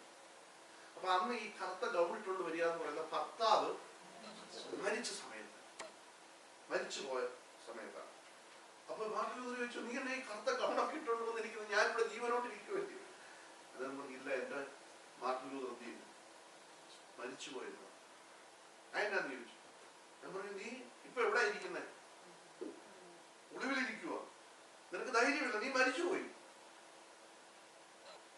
നിനക്ക് ദൈവത്തോട് എന്ത് ചെയ്യാൻ പറ്റുന്നില്ല, പറയാൻ പറ്റുന്നില്ല. ഞാൻ നിനക്ക് വേണ്ടി എന്തിനും തയ്യാറാണ്, മരിക്കാനും ഞാൻ തയ്യാറാന്ന് നിനക്ക് പറയാൻ പറ്റുന്നില്ല. മരിക്കാൻ പേടിയുള്ളതുകൊണ്ടല്ലേ ഇവൻ എവിടെ പോയത്, ഒളിവിൽ പോയത്. ഞാൻ പറഞ്ഞത് മാർട്ടിൻ ലൂതർ തിരിച്ചറിവുണ്ട്.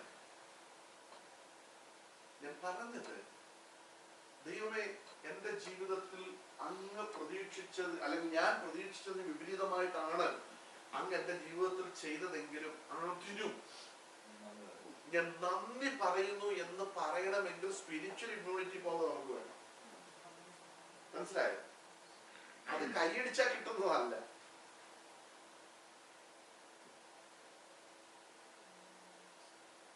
നിങ്ങൾ ദൈവസന്നിധിയിൽ നിന്ന് പ്രാർത്ഥിച്ച് വചനം നിങ്ങളുടെ ഏകാന്തതയുടെ നേരങ്ങളിൽ നിങ്ങൾ ഒറ്റയ്ക്കായിരിക്കുമ്പോൾ ദൈവസന്നിധിയിൽ നിന്ന് വചനമെടുത്ത് വായിച്ച് പ്രാർത്ഥിച്ചു പ്രാപിക്കേണ്ടതാണ്.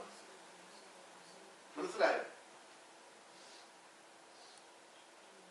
ദൈവമക്കളെ, നിങ്ങൾക്കറിയാം, ഞാൻ ഇതായിട്ട് പറയുമല്ലോ, ഞാൻ ഒരു കുറിപ്പ് കൊണ്ടുവച്ചല്ല ഞാൻ നിങ്ങളോട് പറഞ്ഞത്. അതിൻ്റെതായ ബുദ്ധിമുട്ട് കുഴപ്പമുണ്ട്, എനിക്കറിയാം.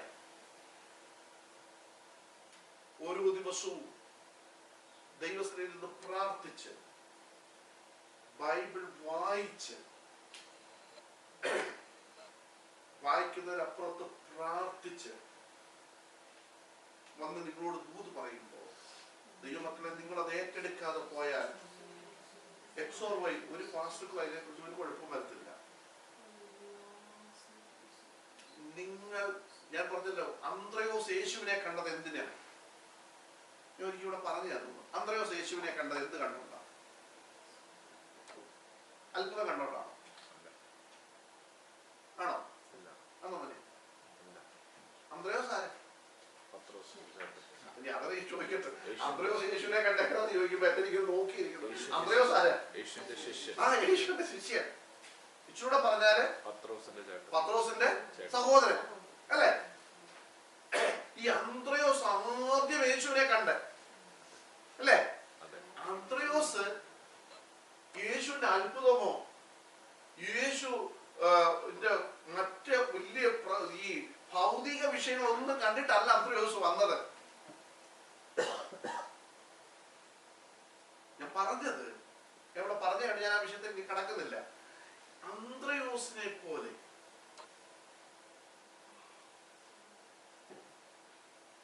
പൗലോസിനെ പിടിച്ചതുപോലെ കുതിരപ്പുറത്ത് അന്ത്രയോസിനെ തെള്ളി താഴെയൊന്നും ഇട്ടില്ല. ബ്ലൈൻഡ് ആയിട്ട് ഒരു അത്ഭുതവും നിങ്ങളുടെ ജീവിതത്തിൽ നടന്നില്ലെങ്കിൽ, ഞാൻ പറയട്ടെ കുഞ്ഞുങ്ങളെ, നമ്മളൊക്കെ അത്ഭുതം നോക്കിയിരിക്കുന്നവരാ. നിങ്ങൾ പ്രാർത്ഥിച്ചതിന് വേണ്ടി മറുപടിക്ക് വേണ്ടി കാത്തിരുന്ന നല്ലത്. ഇതൊന്നും കിട്ടിയില്ലെങ്കിലും അപ്പാ ഞാൻ നിന്നെ സ്നേഹിക്കുമെന്ന് പറയാൻ പറ്റൂ?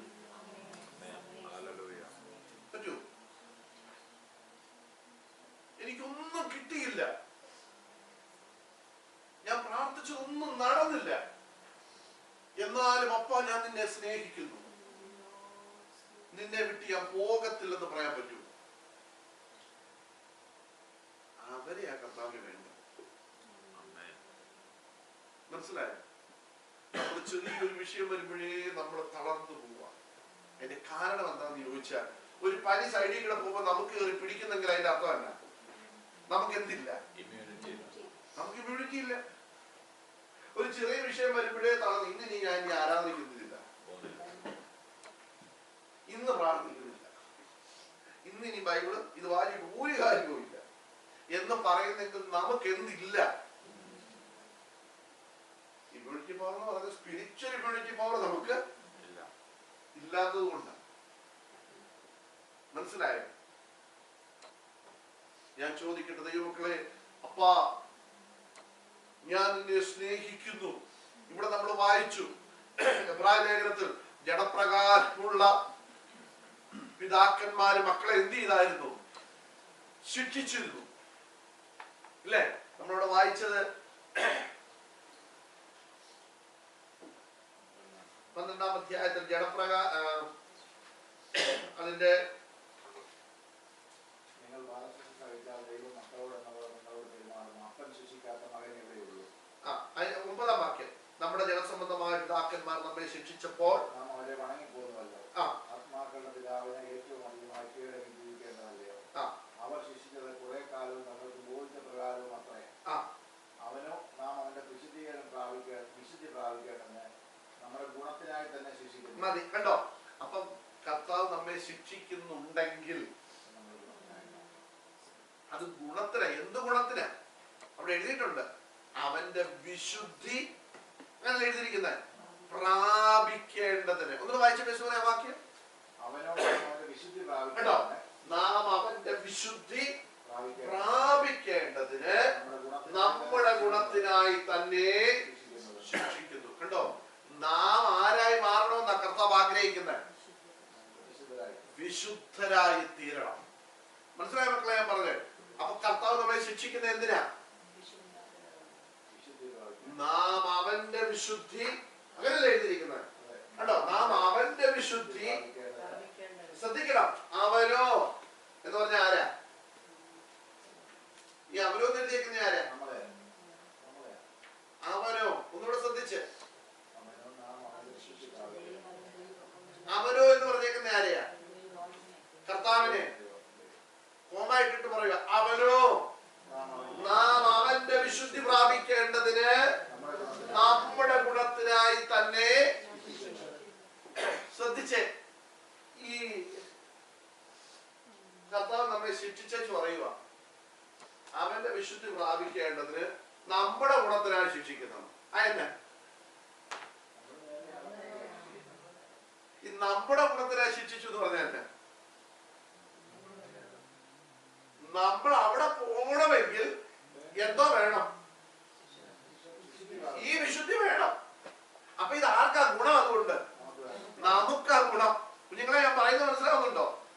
എല്ലാവർക്കും എനിക്കറിയാം ഇത് മനസ്സിലായിട്ടില്ലെന്ന് എനിക്കറിയാം. കാരണം ഇച്ചിരി കട്ടിയാ. നാം അവന്റെ വിശുദ്ധി പ്രാപിക്കേണ്ടതിന്. ഈ പിതാവായ ദൈവത്തിന്റെ സ്വഭാവത്തിന്റെ ഒരു പ്രത്യേകത എന്താണെന്നറിയോ? 1 പത്രോസ് ലേഖനം 1-ാം അധ്യായം അതിന്റെ 16-ാം വാക്യത്തിലാണെന്ന് പറയുന്നുണ്ട്, ഞാൻ വിശുദ്ധനായിരിക്കുന്നത് പോലെ നിങ്ങളും ആരായിരിക്കണം. എത്രാമത്തെ വാക്യം അത്? 1:16. കേട്ടോ? അപ്പൊ ദൈവത്തിന്റെ സ്വഭാവത്തിന്റെ ഒരു വലിയ പ്രത്യേകതയാണ് വിശുദ്ധി എന്ന് പറയുന്നത്. അതുകൊണ്ടല്ലേ നമ്മൾ വായിക്കുന്ന ശുദ്ധീകരണം കൂടാതെ ആർക്കും ദൈവത്തെ പ്രസാദിപ്പിക്കുവാൻ കഴിയത്തില്ല. കേട്ടോ? അപ്പൊ ഇന്ന് ഞാൻ എന്റെ വാക്കുകൾ നിർത്താൻ പോവുകയാണ്. ദൈവമക്കളെ ഞാൻ ചോദിക്കട്ടെ, ഞാൻ എന്റെ പിതാവിനെ, എനിക്ക് വീണ്ടും ജനനം തന്ന എന്റെ പിതാവിനെ ഞാൻ സ്നേഹിക്കുന്നു എന്ന് പറയുമ്പോൾ എന്താണ്, എങ്ങനെയാ ഞാൻ സ്നേഹിക്കുന്നത്? നമ്മളിത് മനസ്സിലാക്കിക്കോണം.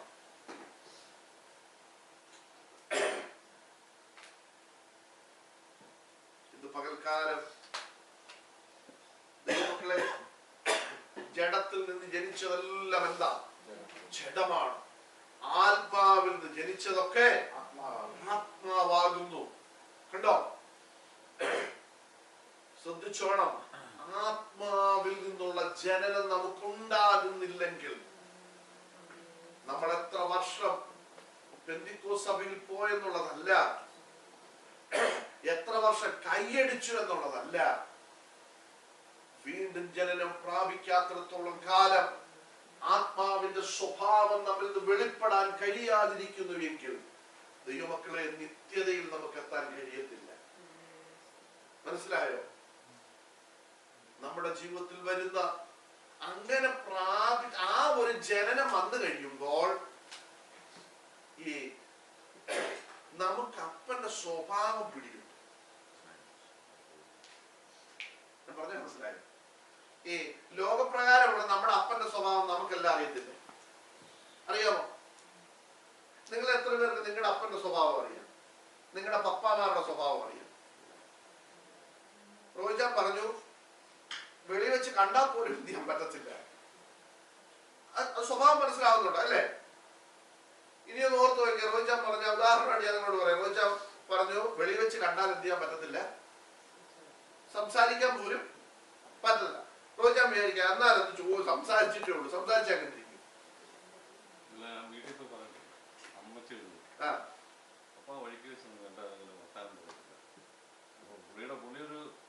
ഒരു ഉദ്യോഗസ്ഥനായിരുന്നു, കൂടെ ആൾക്കാരൊക്കെ കാണും. അപ്പം അവരുടെയൊക്കെ മുമ്പ് വെച്ച് നമ്മളിങ്ങനെ സ്കൂളൊക്കെ കഴിഞ്ഞ് ഇങ്ങനെ പാസ് ചെയ്ത് പോകുമ്പോൾ ഇങ്ങനെ നമ്മളോട് സംസാരിക്കുന്നത് നമുക്കൊരു ക്രെഡിറ്റ് ആയിട്ട് തോന്നും. പക്ഷെ അതിനും പുള്ളിക്കാരൻ എങ്ങനെ കണ്ടു കഴിഞ്ഞാൽ നോക്കിയിട്ട് അങ്ങ് പോതേ ഉള്ളൂ. ഇപ്പൊ നമ്മുടെ വീട്ടിൽ ചെന്നിട്ട് പറയുന്നുണ്ട്, നമ്മുടെ അമ്മമാര് പറയുന്ന മറുപടി എന്താണെന്നറിയാം? നിനക്കറിയത്തില്ലേ അപ്പന്റെ സ്വഭാവം? അങ്ങനെയല്ലേ പറയുന്നത്? നിനക്കറിയത്തില്ലയോ പപ്പാട്? അപ്പൊ നോക്കിക്കേ, അത് അപ്പന്റെ സ്വഭാവമാണ്, അല്ലേ? അപ്പൊ നമുക്കെല്ലാം ഇവിടെ ഇരിക്കുന്ന എല്ലാവർക്കും അവരവരുടെ അപ്പന്മാരുടെ സ്വഭാവം അറിയാം. അറിയത്തില്ലേ? നമ്മുടെ പപ്പാമാരുടെ സ്വഭാവം, ചില പപ്പാമാരോട് തമാശ പറയാം. ഞാൻ എന്റെ ഫാദറിനെ കെട്ടിപ്പിടിക്കും, നാട്ടിൽ ചെല്ലുമ്പോൾ കാലൊക്കെ പൊക്കി വെച്ച് കിടന്നുറങ്ങും. ഇതൊക്കെ ചെയ്യും ഞാൻ. എന്നാൽ എല്ലാവർക്കും അത് ചെയ്യാൻ പറ്റത്തില്ല.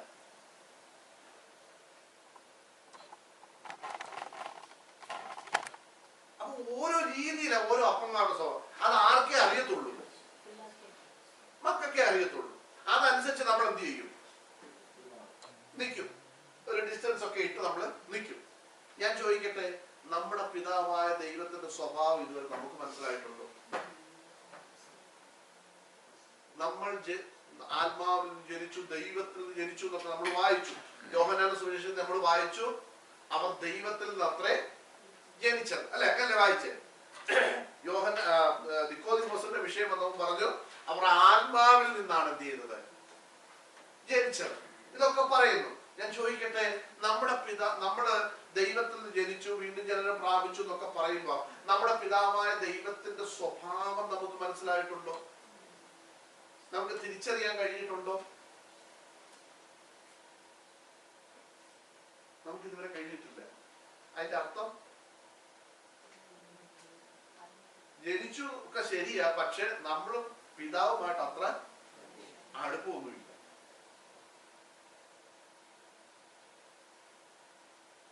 മനസ്സിലായോ? ദൈവമക്കളെ,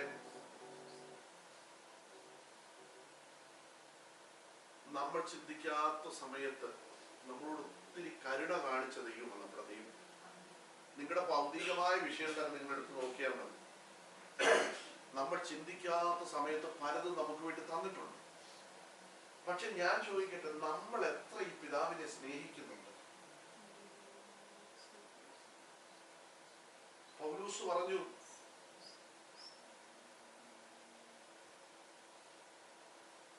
പൗലോസിനെ തന്നെ ദൈവത്തിന് എന്ത് ചെയ്തു? സമർപ്പിക്കുവാൻ.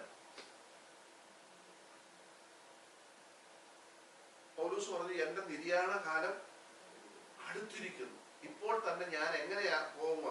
പാനീയയാഗമായി ഒഴിക്കപ്പെടാൻ പോവുകയാണ്. പൗലോസിന് മനസ്സിലായി, താൻ തീരാനുള്ള സമയമൊക്കെ എന്ത് ചെയ്തു? ആയി. കർത്താവിന് വേണ്ടി താൻ എന്തുമാകാൻ തന്നെ സമർപ്പിച്ചു. ആ പിതാവിന്റെ ഇഷ്ടത്തിന് വേണ്ടി. ഞാൻ ചോദിക്കട്ടെ ദൈവമക്കളെ, പിതാവിന്റെ ഇഷ്ടം ഒരു 50% നമ്മൾ അംഗീകരിച്ചിട്ടുണ്ട്.